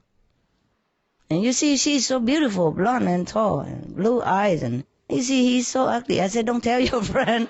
But I'm just telling you. And he agreed. He said, yeah, he agreed. I said, why? Why is that? A woman just love attention, no? She loves to feel that you love her no matter what, you know, no matter with how many people. You see that man? No matter how many people around him, no matter whom he talked to, he always keep connection with his wife. He's always remain connected. And he didn't really do it like on purpose, or maybe he did on purpose, I don't know. But normally like that, ugly men, they're mostly more attentive to his wife, because he knows he don't get another chance somewhere. And this taxi driver, he's a little bigger, and probably he thinks he's more handsome. He's a normal, you know, not like that shorter guy. So he probably doesn't learn how to be humble, you know, or appreciative of his wife. So I say you learn from him. You see that? And he doesn't even have to take like the whole day with his wife or anything. Anytime you come home, you just hug her and say you miss her and, you know, how you love her and you appreciate the clean house and good food or anything. Even though you know it, you never say anything. Just about daughter all the time. You know, it's very bad for your wife to hear all that instead of something about her. No? So you see, that's also a good example in front of him, and he didn't learn it. You see what I mean? Yeah, that's like, I'm just telling you that because if you look for like a handsome man or something, maybe you won't be happy. Just let love find you, you know? And then after a while, you will fall in love with love, not with a man. You know? The man can change, their face get older, and maybe smell in the morning or something, or after not bathing for a day, but love is always there, see me? Yeah. Because even if a handsome guy, he go out, if he have accident or something, he might not be handsome anymore. The appearance, yeah? And sometimes you think you like to look for a sweet man and something like that. He might look sweet, but he's not that sweet. No, he's maybe cold and calculating inside. He just pretend to be sweet or just politically sweet. You see what I mean? So that to get on well with everybody, to do what he want to do, or to be a good guy in the group, you know? But he might not be that good. That's why you're disappointed all the time. Listen to your mom here who has no boyfriend or no husband, talking like an expert. But it's true, no? Or not? Huh? No? No, don't say that because I'm master, yeah? Tell me, is that true? Yeah, okay. So sometimes the man don't look very great, but you see the good point in him, you know? Sometimes even he don't look good, but when he smile, look very good. And you tell him that, for example. You have to also be loving and kind to him also. And then you get that in return, and then more and more all the time build up together. But if you expect too much in the beginning, then you're bound to be disappointed very quick and lose interest very soon. Master, just recently I did meet a very nice fella. Mm-hmm. Not good looking or anything, but inside I felt he was very beautiful. Mm-hmm. But the thing is that he's still unofficially divorced. Mm-hmm. So my heart just shut down because I knew that he wasn't divorced and I didn't want to have conflict with my practice. Mm-hmm. So I just shut down. Mm-hmm. Yeah, wait until he divorces and see if you can open again your shop. When will he divorce? No, I don't know. Okay. I didn't take it much further. So I do try to look for more the qualities rather than just the material or the physical. Okay. It's just that I don't know, I don't know what I do that frightens men. I don't know. Mm-hmm. Maybe it's because I'm too business orientated or independent. Yeah, it's true. You're too successful also. You're too independent and too smart. Also, that doesn't help either. Yeah. Man doesn't like smart and successful woman. No. You have to be less successful. Less intelligent. Like there's a very funny story about one of the Chinese residents told me some of the wife of that they know outside, you know. And normally when the husband is at home, then if she see like a cockroach, you know, she say, "Oh, cockroach." Then the husband say, "Leave it to me," you know, and take it out. But at home, if she anything, she just, you know, sweep it up herself. But if a husband at home, "Oh, I can't do that. I can't open this can." No, actually, a can is difficult to open. So instead of finding a man, I just buy the can opener. The jar, the jar normally very tight. So I give you a tip even, right? Just buy those professional jar opener. It helps. So you don't even need a man for that. Or you use a gripping kind of hand plastic glove. And first you knock a little bit, or you turn it upside down, spang the bottom of the jar. And then you open easy, yeah. But if the jar is too big, difficult.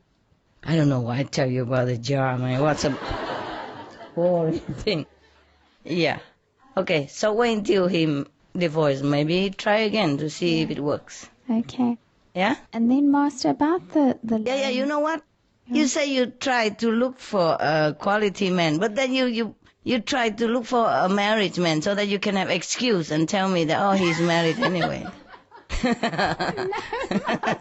Subconsciously. No. Okay. Yeah. Right. It's quite embarrassing talking to you, Master. Why? Because I tell you the truth. And also because it makes me feel so, I don't know, it just feels awkward. Okay, awkward? Yeah. To me? No, and in front of all our brothers and sisters. Oh, who cares? Who cares? They know you already. You're famous for. You're a boyfriend collector. But actually, Master, what I'd rather speak to you about is, it's going to be 16 years this year that I've been initiated. Mm-hmm. And it's really been a wonderful journey with you. Yes. And my life has changed phenomenally. I mean, really, really, really enormously on so many levels. And even from a fun aspect and from a learning aspect, and even myself, I've noticed in myself how much I've really grown. Yeah. But Master, I still really have such a low impression of myself in terms of my spiritual practice. I still think lowly of myself. Why? Maybe because I don't love myself enough. You're not what now? You're not high enough? That, and maybe because I don't love myself enough. And because I don't think that I'm worthy. You don't love yourself enough? But what is it that you cannot love yourself? I guess it's just, maybe I have a poor perception of myself inside. I mean, I know my qualities, and I know that I have lots of good qualities, and I'm loving.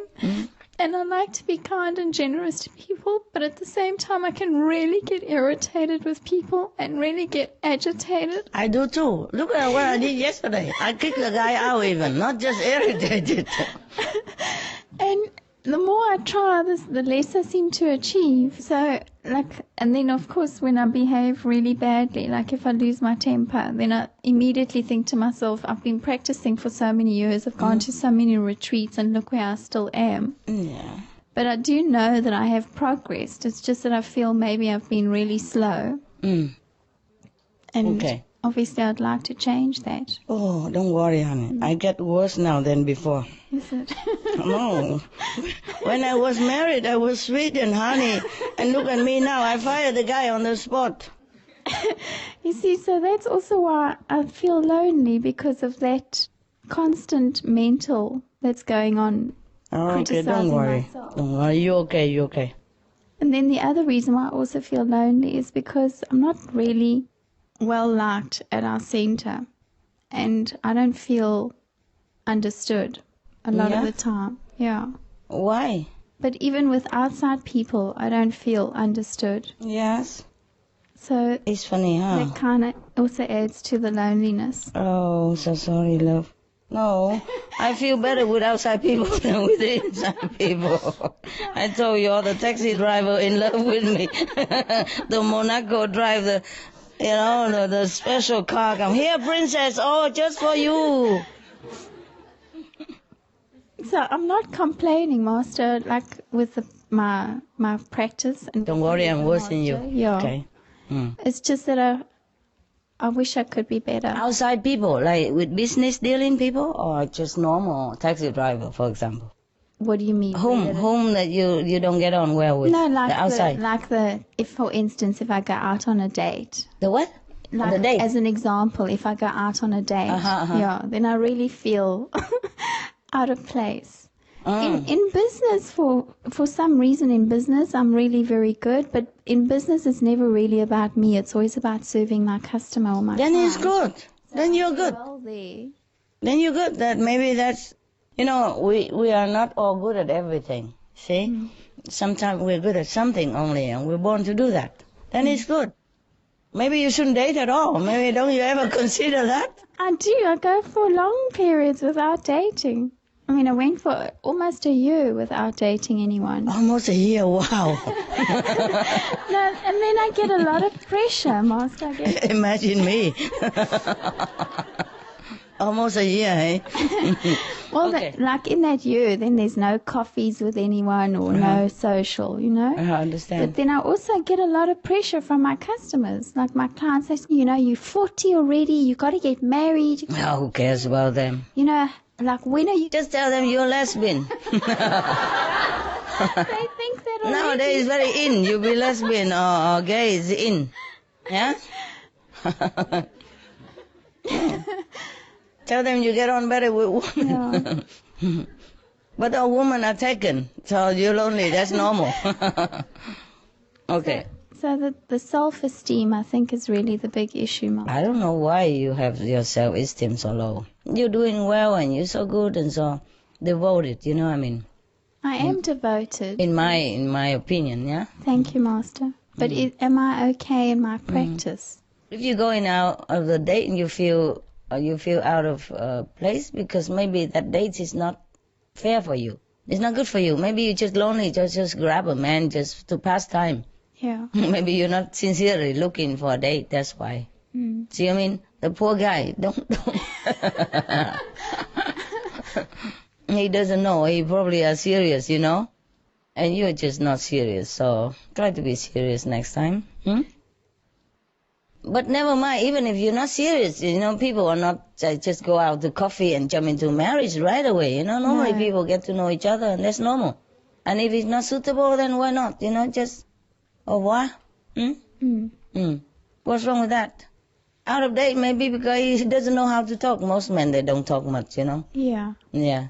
And I do get bored, Master. I get bored, yes. Yes. You have to do all the talking also. It's okay. I'll get into a taxi and they love to talk. And Master, more importantly about my practice with my self-criticism all the time, am I actually slowing myself down with my practice? Why you criticize yourself so much? You're doing your best. Look at that. I mean, we just announced a few days ago and you jump on the airplane, come here already. If you're not really sincere about your practice, you wouldn't do that. You understand? Mostly the people who came in the first batch are the most sincere. I mean, there are exceptions, of course. See what I mean? There are exceptions, but because they just drop everything and come. Except the other people who also like to do that, but they cannot. That's different. But if they can, and they come right away, then they are really mostly sincere. It has nothing to do with level of practice. At least they're sincere. See what I mean? But it's okay. You maybe you're too hard on yourself because you've been failing in your date, and then you think you are just you just got the wrong guys all the time, and you think nobody likes you. Have to have the right guy. Nothing. You know why? It's rather to be alone than be with the wrong people. They could hurt you and make you feel very down, make you feel unworthy even. Understand? Make you feel low self-esteem. So better pick up the real, real thing. And if you date, then set your mind first at ease that I'm just going to have a coffee with him and have a chat with him. No fixing things in advance, no imagining romance or anything. Then you won't feel so disappointed. You understand? Don't like the guy immediately. Or don't think that, okay, I'm going to marry him or something like that. Just have a coffee, yeah? And talk about weather and CNN, whatever, huh? Climate change, and vegetarian diet. Convert him. Every time you go out on a date, set a mission. I do manage that. I have converted a few. In 2 weeks, I get this guy on vegetarian diet. In 3 weeks, I get him on vegan diet. 4 weeks, I drag him into the group. Convenient method. In 3 months, I make him my brother.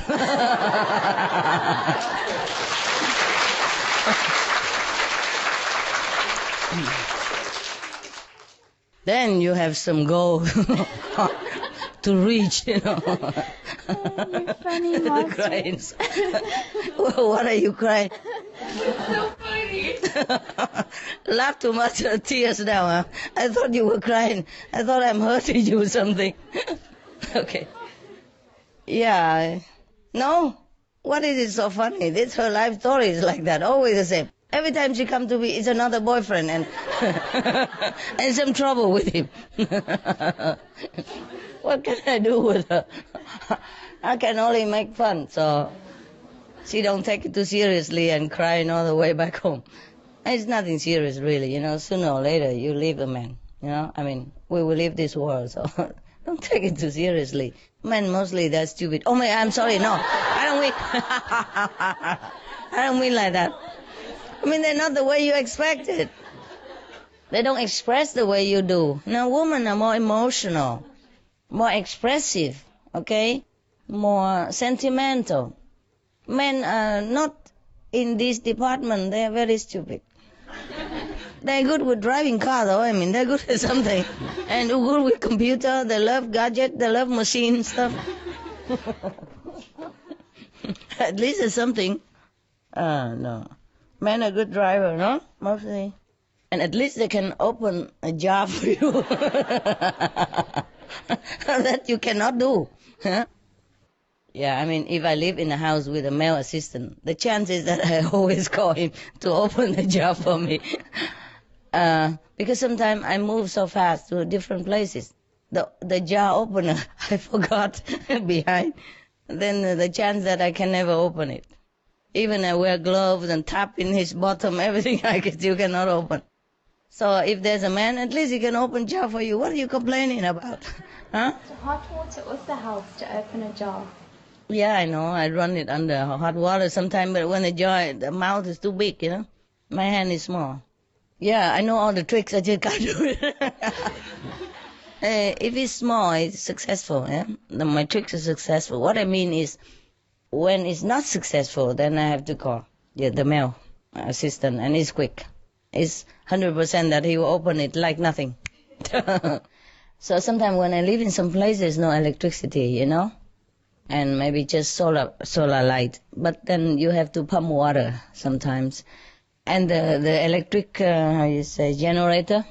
The men, they can just do it like this, and then boom, boom, boom already. And I'm working like in a gym, you know. Whoa, and it doesn't move. It moves maybe, but it goes like that. It doesn't go boom, boom, boom, and it doesn't start at all. You know, no matter how I try. The string goes out, okay, but it just goes ta-ta, and then nothing happens.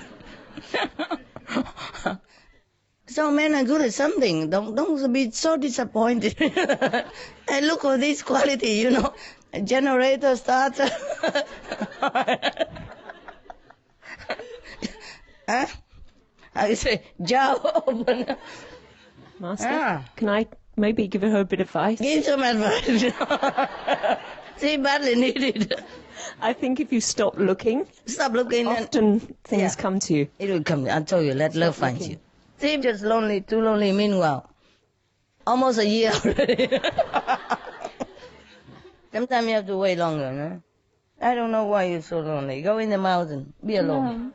Yeah? No, I also get lonely with my family, you know, Master. But you're lonely? Even with my family. Yeah, that's why you're lonely. I told you.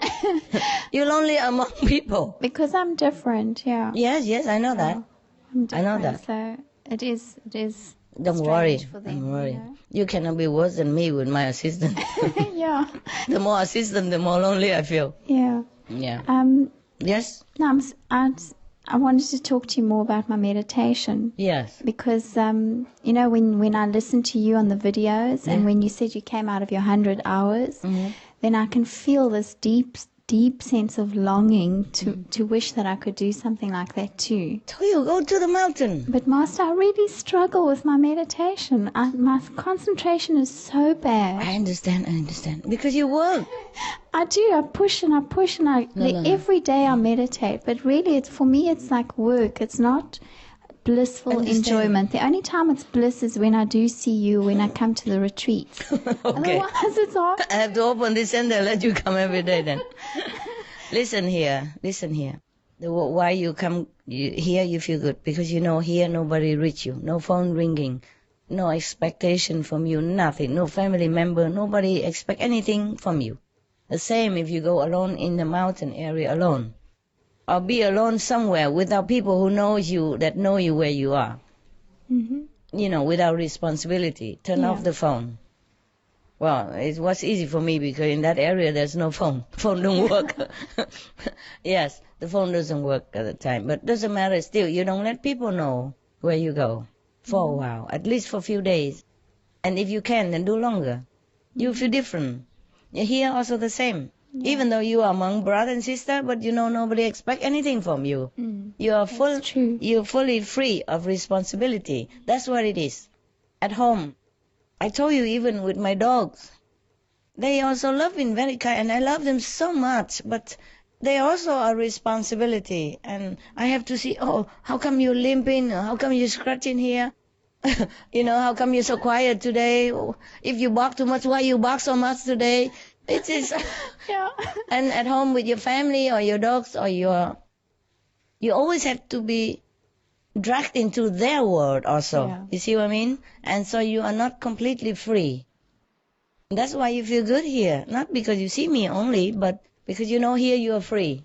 Okay. Yes? Just like also the same if you go into an unknown area, nobody know you. Also fine. But sometimes be alone, farther from the people. You feel more yourself. And then you can concentrate better. Even you don't have to concentrate. In the place that I told you that I didn't want to live, the moment you enter the gate, it's completely different feeling. The sound is just, you know, like, how to say, drumming in your being. You understand? You hear the sounds like there's a big orchestra going on right into your ears or your... I would love that. Yes, you understand that?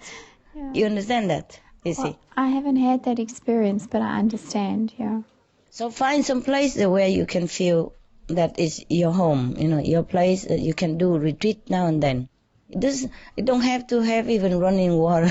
My place don't have running water, don't have electricity. Yeah, I wash daily with cold water. Only when I take a real bath or shower, then I boil water and put it into the tub or whatever you have, or bucket, you know.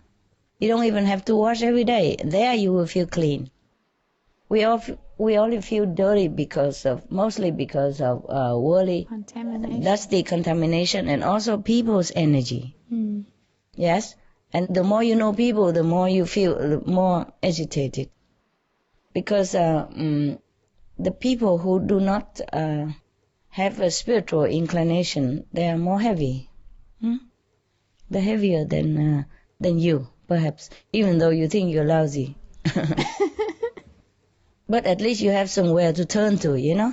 You have the teaching, you have me, you have your brother and sister, you have some nice memory to think of, and you have something like a shoulder to lean on invisibly, yeah? But most people outside, they don't have it. So they are very burdened, you know? Burdened. And they're suffering inside. So if you're around them, you feel it. You feel, even though invisibly, but it burdens your soul also. And sometimes you are agitated for nothing, for no reason, no reason, yes. And sometimes you have headache with no reason, okay? And don't always blame yourself. If you are out there and do business, that's the way it is, the price you pay. Thank you, Master. You're welcome.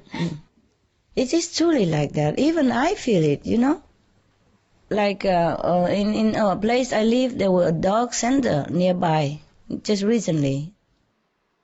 I don't live there anymore, and there's a dog center. And even I heard them from far away.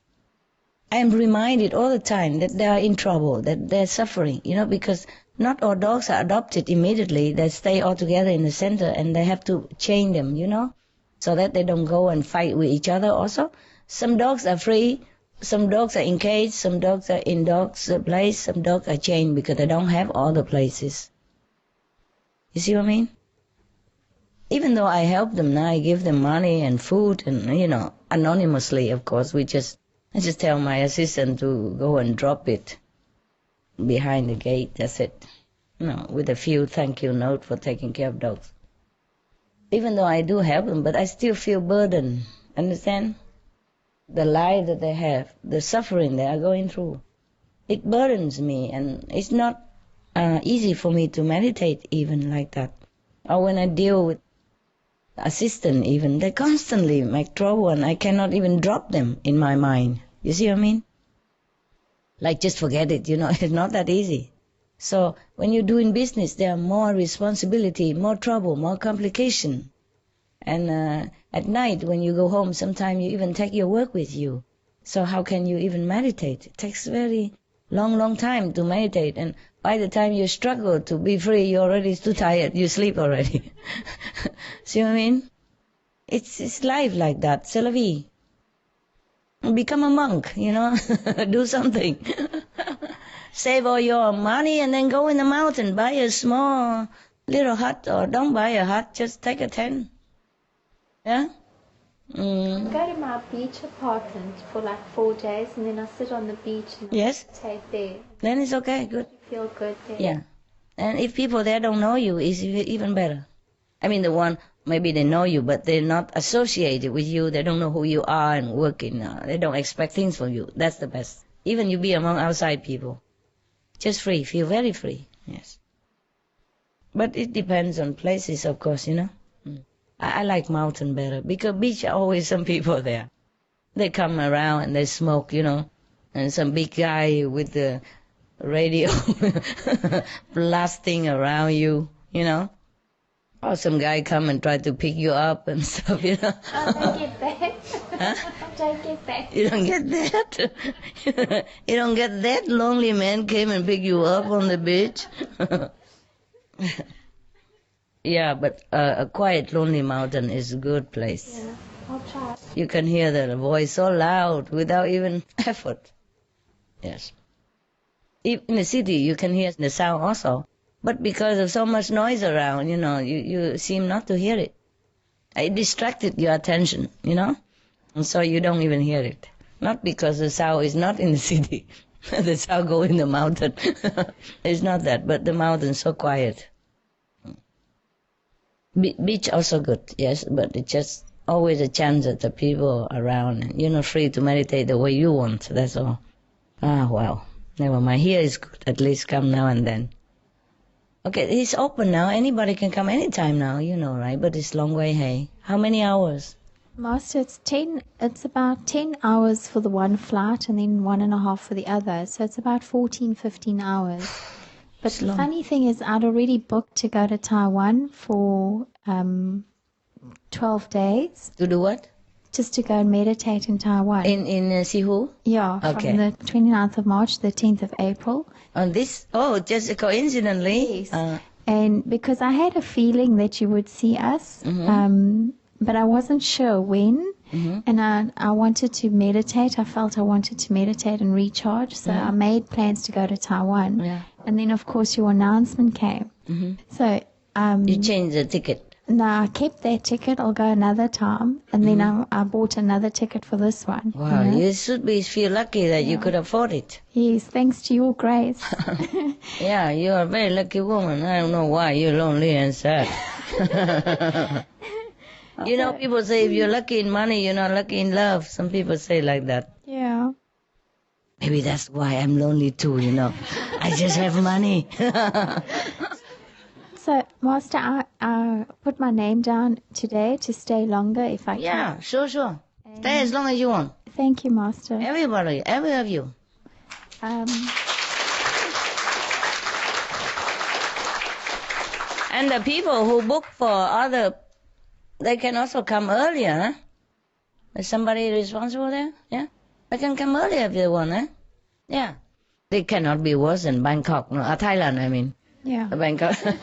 Cannot be worse than Thailand retreat, right? Yeah. Yeah. Here, at least it's our place. You can wait, yeah? There's no elevator, Yeah. What?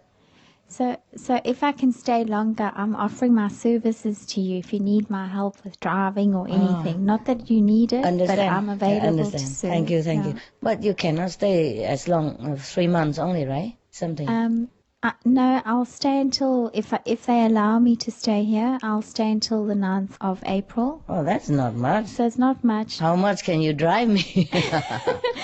But Master, if I didn't have the responsibilities at home, I would stay as long as you wanted me to. And You can't. Your visa is different, no, I right? have an Italian passport. You have? Yes. I thought you are South African. It's very difficult. No, I have both passports. All right. Of course. If you want, you could stay. It doesn't matter. It's your house. Thank you, Master. If you can afford to Yeah. keep yourself, it's okay. Just pay like $50 per room per day like everybody else. Like other hotel. No. It's your home, huh? Whoever can afford can stay, yeah? But we cannot accommodate too many people, that's all. Because the rooms are limited. And if we accommodate all of you, then other brother sister cannot come. You see what I mean? That's all. But you're welcome. If it's exception, some people can always stay. You have Italian passport now? Then how can you live in South Africa? Or you have 2 passports? I was born in South Africa, but my late father was originally from Italy. So you applied for that? So when I was a young girl, my father registered us as Italian children. I'm a dual citizen, so I'm registered. A dual, yeah, that's why I and in asked. South Africa. Yeah, oh, that's wonderful. Yeah. That's very free. Yes. European passport is more free than South African. Congratulations. Yeah. Yeah, very good. Yeah. Good for you. But I don't have a boyfriend in my house available, okay? So if you want a date or coffee, it's very inconvenient. I don't coffee that much. I don't even coffee. I mean, you hear all the story that I invite the taxi driver and all that. But that is, how long since I met you, and that's it. You know what I mean? Yeah. So it seems like a lot, but it's not. Yeah. Just that. I can only date the taxi drivers. Or the bricklayers in my, who works for my place and stuff. Well, Master, I'm not lesbian, but when I'm around you, I don't need a man. You're enough for me. Okay. I believe you. Because you told me that you make up for me, I was scared. I have to put it straight to you. I don't want illusion, I don't want to give you a wrong impression. Yeah, I do make up all that for you, of course, but for man and for woman, for lesbian, for gay, all alike, yeah? Young and old. I love them all, yeah? I have nothing against lesbian, just don't less on me, that's it. Okay. I cannot bear. Yes, love? I was wondering about love and attachments, because recently I read in Secrets to Effortless Spiritual Practice that if you fear attachments, then don't love, or something like that. No. Because all of your teachings are about extending our love to... Yeah, of course. But you can also have your individual family love. Right. It's not exclusive, yeah? It means that love your family, but love also others, in a community like love. And I love thy neighbor, Right. Okay? But it's not forbidden to fall in love. Just be careful when you fall in love. Because sometimes you fall in love with the wrong person and it hurts so much. It's more pain than pleasure, that's all. It's okay to date and get to know each other for a long time. But sometimes it's still not the same. Because you read some story, like some people even divorce on the honeymoon days. Yeah, because normally they just not for you, but just for the sake of talking about it. Why? Because mostly they just date each other, Like you see each other when you feel in the mood, or once or twice a week, or 3 times, or even every day per week, but you only see each other for a short while, couple of hours, or maybe even a day, and then you go to your private home, you have your freedom, your world, see, your privacy and your control of your world. But then after you are married, you have to be together, sharing the same joy as well as the same sorrow, same responsibility. But when you're dating, you always share the joy. See what I mean? You put your best foot always forward. and make the best impression possible. Even if you maybe sometimes falling off with each other just for a little while, and then you call and then you make up again next day, because a few more days and you forget everything easy and you have other things to do, and then you miss each other and then you come. But when you are together, that's difficult to do that. You cannot miss each other because you see each other every day. You cannot forgive each other because yesterday he made a mistake, today he make another one, for example. You see? And the day before he misunderstand you, or he didn't listen to what you want, and today he did the same thing again with another thing. So you don't have a space to forgive and forget. Yeah, and then there's financial problem together, and even you have children, then it's different priority, not each other anymore, but other people. So is that why you said it was an attachment, or that's just out the window, that idea? Like, even in terms of family love, I mean, like, loving your family, that's such... You feel obligated to them, I guess. Yes. To keep them happy all the time. Yes. And it's like a responsibility. No, it's not only that, but because you love to make others happy so that you feel that you're happy also. You see, you are together, you have to be happy. If not, because if he's not happy, you're not happy. It drags on for many days, and sometimes weeks, sometimes months, and then sometimes it breaks up altogether. And then maybe you go back to each other again, but then it's the same thing. Attachment is very difficult to make a frontier between love and attachment. Mostly love is attachment also. I mean, this individual love is attachment. You just want that person for yourself. And you're miserable if that person's gone. Or gone with somebody else. Or break up. You're miserable. That is attachment. Because you love first, you see? And then you want each other. And that become attachment too. Yeah, attachment means you cannot live without that person. Okay, so only if it's really unconditional, then it's detached. Yeah, but it's very difficult, maybe. How you love a person and just let him go anywhere and do anything with anybody else. Well, it's very difficult. The love, unconditional love, is the love of the Buddha, of Jesus, or of the highly developed monks and nuns. They just sacrifice themselves, or they do anything just for others' sake, you know? Right. Even do things that they don't like, you know, or hardship, work hard, or enduring difficult situations. It's for other people. That's unconditional love. But you cannot have unconditional love with a person that you involved, you know, physically, sexually, because you will want to keep that person for yourself alone. And you, even if you want to make him happy, just because that make you happy. Because he's yours. You see what I mean? But the unconditional love is that you just love everybody. You do everything for everybody without that person even know you, without that person even be yours or do anything back to you. That's the love of the Buddha. You see? It's different level. You cannot have unconditional love. I'm sorry, if you're married or if you have a boyfriend. This is not unconditional love. But it could breed unconditional love if situation arise.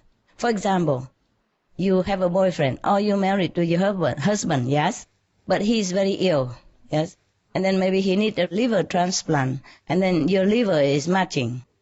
And even though giving a part of your liver, it could be very dangerous to you, but you would gladly do it because you love him.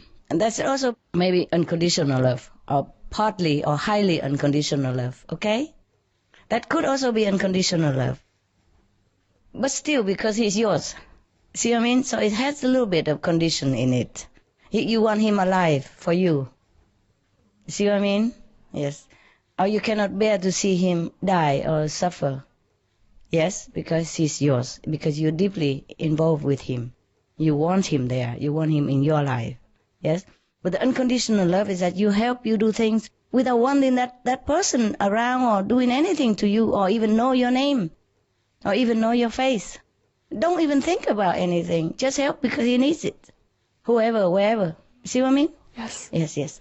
Difficult to have unconditional love if you're together as, you know, like ownership. Okay? That also tinted with attachment and possessiveness, no? And self-love also. It's nothing wrong. It's not wrong to love your partner. It's not wrong.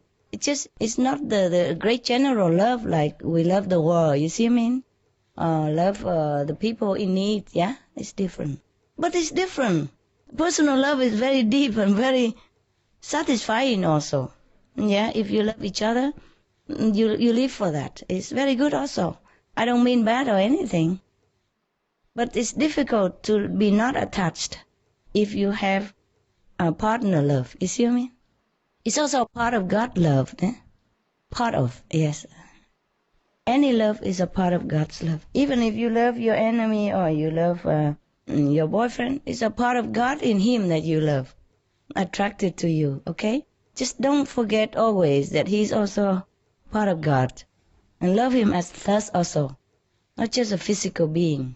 Yes? So it's easier to forgive and love him more that way. Yeah? Don't forget he's also God. Okay? Even if he's not initiated or not vegetarian. Then you can love him more. And easy to forego his mistake, overlook his mistake. All right, any more romantic thing? You done? 2 liters? Yes, thank you, Master. Yeah, the Master, the expert. stuck again. No, many years ago you told me that I must get a boyfriend.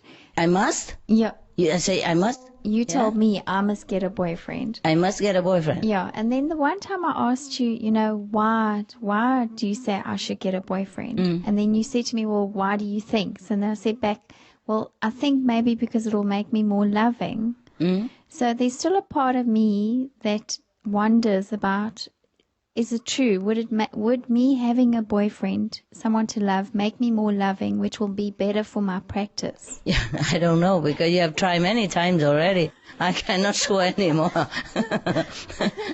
No, at that time only, because maybe you were longing to love somebody and you were lonely, so I said, just get a boyfriend. And sometimes I tell a man, get a dog, because he needs it.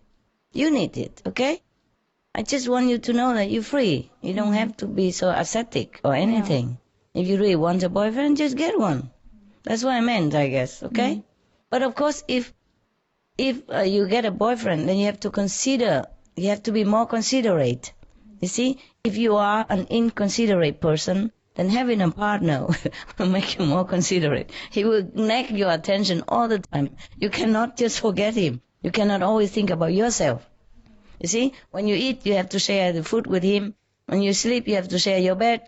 When you shower, you have to wait for him, because he's inside or he's shaving or something, or not shaving. See what I mean? Then that makes you think more outside of yourself. If you're not in a level of concentration enough to go inside, then paying attention to others or taking care of others, animals or human, is make you more considerate. But if you practice better now and you're not in need of a boyfriend, then please don't try too hard just because I advise you. If I tell you to die, you would?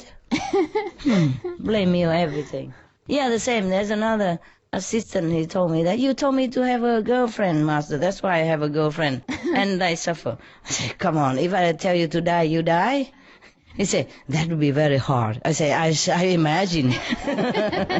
I imagine. But it's not hard to get a girlfriend, is it? No. I mean, blame me for everything, huh? It's just our minds that always think you know better, Master. No, it's okay, honey. If you want to have a boyfriend, you have a boyfriend. Leave me out of it, okay? Okay. I just want what's good for my practice. I don't remember to tell you you must have a boyfriend. Maybe you just wanted to hear what you hear. Maybe I didn't say that. Maybe I say you mustn't have a boyfriend. And you forget the behind that. Maybe you were just teasing me because the next time you told me I must get married. Yeah. Yeah. Do what you want, honey. It's your life, okay? Do what you want. Thank you. You have the right to fall and rise. You have the right to have mistake and recover. You have the right to feel sad and return to happiness, okay? You have the right to experience with the life in this physical realm. And you have the right to even want to be initiated or not. And even after initiation, you have also the right to stay with us or you go. You have the right, everything. It's your life, okay? So If you ask me, then I say, okay, do what's good for you. If you keep talking about boyfriend all the time, then I say, okay, have a boyfriend. What else would I say? Have a girlfriend? What I mean is, I'm very liberal. If there is a liberal party, I be the chief. You know? Yes, I believe in your freedom, in everyone's freedom to experience right or wrong. I'm just a guy, yeah? If you choose to follow me, it's good. If you choose to have make mistake or do it your way or try it, or, you know, to see how it goes, it's okay too. Why not? Because if I keep telling you everything, then you have no life anymore. Yeah? You become like a rigid monk. Okay, meditate, eat, sleep, work, meditate, eat, sleep, work. Nothing, no boyfriend, no. Have a boyfriend if you want a boyfriend. What can I do? I mean, if you're longing to have a boyfriend and I tell you not, this will make you feel worse. No? You feel more like inhibited, you know, like struggling even more, see? Because sometimes if you have too much of a thing, then you fed up. Then you stop. Okay? Maybe sometimes better that way. But depends on person, eh? Depends on person. Okay, what else? If you want to have... Oh, you keep talking about boyfriend all the time. No. Then I think you do want one. Master, you know, this is why I tell you about my lack of confidence in my practice. Because... because I know you can see my karma, so I know that you can see my... But it changes all the time, honey. It changes. Yes. It changes with yourself, it changes with the world. This is why I'm leaning out to you and asking you, because I can't see myself. So okay.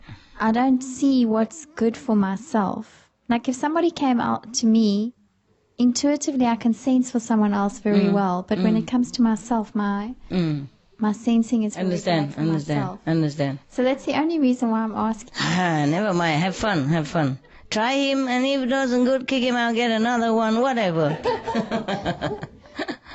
Why can't you just leave the man alone and just be alone? Yeah? The more you practice, the less you need this kind of thing. Just sometimes you work too much and you stress out in the world. And then you are more overwhelmed by the karma of the surrounding. See what I mean? Then you go down, and then you really feel like you need somebody. But bear in mind that body might give you even more trouble than you expected. Because sometimes we think, okay, if I have a nice man who loves me and take care of me, then I feel better. But you feel worse. He might bring more trouble than you bargained for. See what I mean? So just let it go. Whatever it comes, eh? Okay. Don't ask me about boyfriend, girlfriend, or married stuff. I'm a little bit feeling strange about that, okay? Yes. Even if I have a boyfriend or a husband now, even if I do, for example, even if I do, I don't, but if I do, I still feel very strange then. See what I mean? It's a different kind of, I don't know, different kind of thinking, different kind of level. And mostly even now, you know, when I hear people talk about I have to take care of marriage or children, I feel a little strange from me, you know. I mean, why do we have to talk about these things? What is it there, you know what I mean? But for most people, that's the most important thing in their life. That's all they talk about. See what I mean? And if you are within the world and you're not unavoidable that you are influenced by their thinking, by their talking, because we are all connected and we have radio in here. See? So what happened to other people affect us a lot. It's collective karma, understand? So don't always blame yourself. It's a price to pay for being in the world. For being, working there and being successful or not successful. Being in the pot, you know, in the mixing pot. Yes. Okay, anyone else? Love, romantic, married, behind there? Wow, time pass, eh? 2 o'clock plus. Wow, 1, 2. More than 3 hours. 3 hours, kind of. Oh, yes? Hi, Master. Hearing you say all of these things, though, how do you find a good balance between the mundane world and practicing? Because, you know, finding a boyfriend and all of these things, it's just us trying to find God. Do you have a boyfriend? No, I don't. Well, then don't ask. I know, I'm not talking about that, but how do you find like a good balance? Because... How? How do I find a good balance? Yeah. Difficult. There's a price to pay for everything in this world. If you choose to struggle with feeling alone or loneliness sometimes and avoiding the other complication, then you stay single.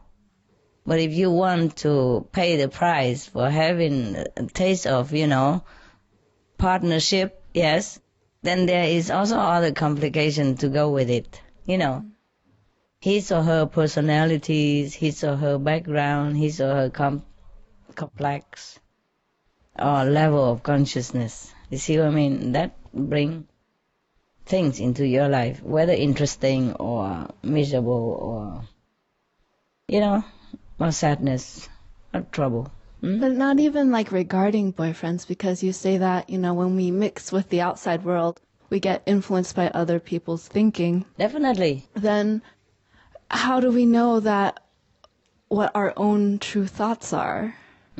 How do we know? Okay, whatever good for you, that's yours.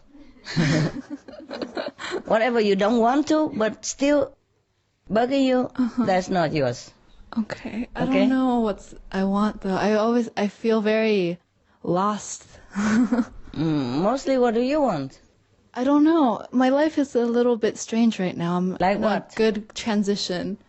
Well, last year I focused, all on the physical aspects. I had a job, friends, whatever. And then, because of your grace, this year things have changed rapidly and very dramatically. I told you I was in New York last year, and when my job ended, I was planning to drive back. And on January 1st, I went to go pick up my friends so that we could drive back together. From New York all the way down to Georgia. And that night there was a very bad snowstorm. And I totaled my car. Yeah, I should have died. I really should have. You haven't. And I haven't, yeah. Oh. What a luck. Yeah, it was because of your grace. And how you know? I wasn't there. I just know because the car was completely totaled. Understand. Normally, people would have died or badly injured or paralyzed. Exactly. Yes. And I only had like a scratch on my hand, and that was it.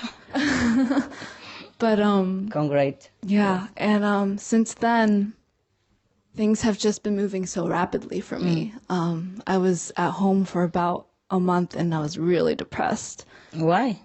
Because I didn't know who I was, and all of these things. I didn't know why these things were happening. What thing happened?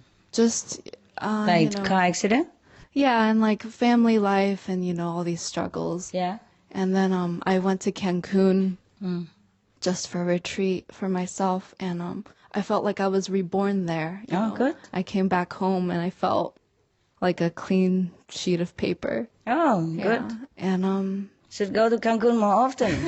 Yeah, and then you become many sheets of clean paper. Yeah, exactly. And then honestly, exactly, she said. Yeah. Couldn't you take a joke? Okay, and then what happened now? Well, then I went back home, and I was just feel lost again. A little bit, and I was just like, I'm just letting my life to God and not doing anything because I'm very free right now. I'm lucky, yes. And then we saw the email, now I'm here. So, yeah. So, why you say you're lost? I feel like it's for spiritual like this is my year for spiritual progression. But, my mind is still always wandering, like, should I be doing more? Should I be doing less? Why bother? Just do what you want, then you know. You're still young, that's why. Yeah. Most young people, they're a bit adrift a little bit, Just do what comes. Yeah. Meditate as much as you feel like, or you think you should. Right. Try it. Yeah. And if you don't feel like you should meditate more, then try do something else, or you get a job or something. Get a boyfriend. I don't want a boyfriend. No. Not right now. Okay, you're the opposite of the South African. Yeah. Okay, thank you, Master. Yes. Hey, are you still working? You say you want to stay here. Can you stay long? Master, I can stay until the 9th. The 9th, yeah, I know that. Because I have my own business. Mm-hmm. I went back into real estate. I know. You say it's good now. You earn $1 million or something. Millionaire now, right? I didn't tell you. You didn't. And you pay back? No, you own it and you pay it all back, right? It's okay? You okay now? No, I still owe a lot more money. Yeah. I am much better. Thank you, Mom. Yeah, how do you stay here if you own a lot of money?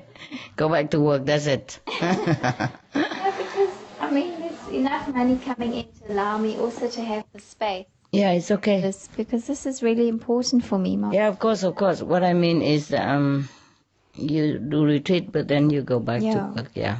Clean up first, yeah? Yeah. And then you can stay if you can afford, yeah? Thank you, Master. Mm-hmm. No more question? Okay. Then we stop the mental gymnast today and we do something else.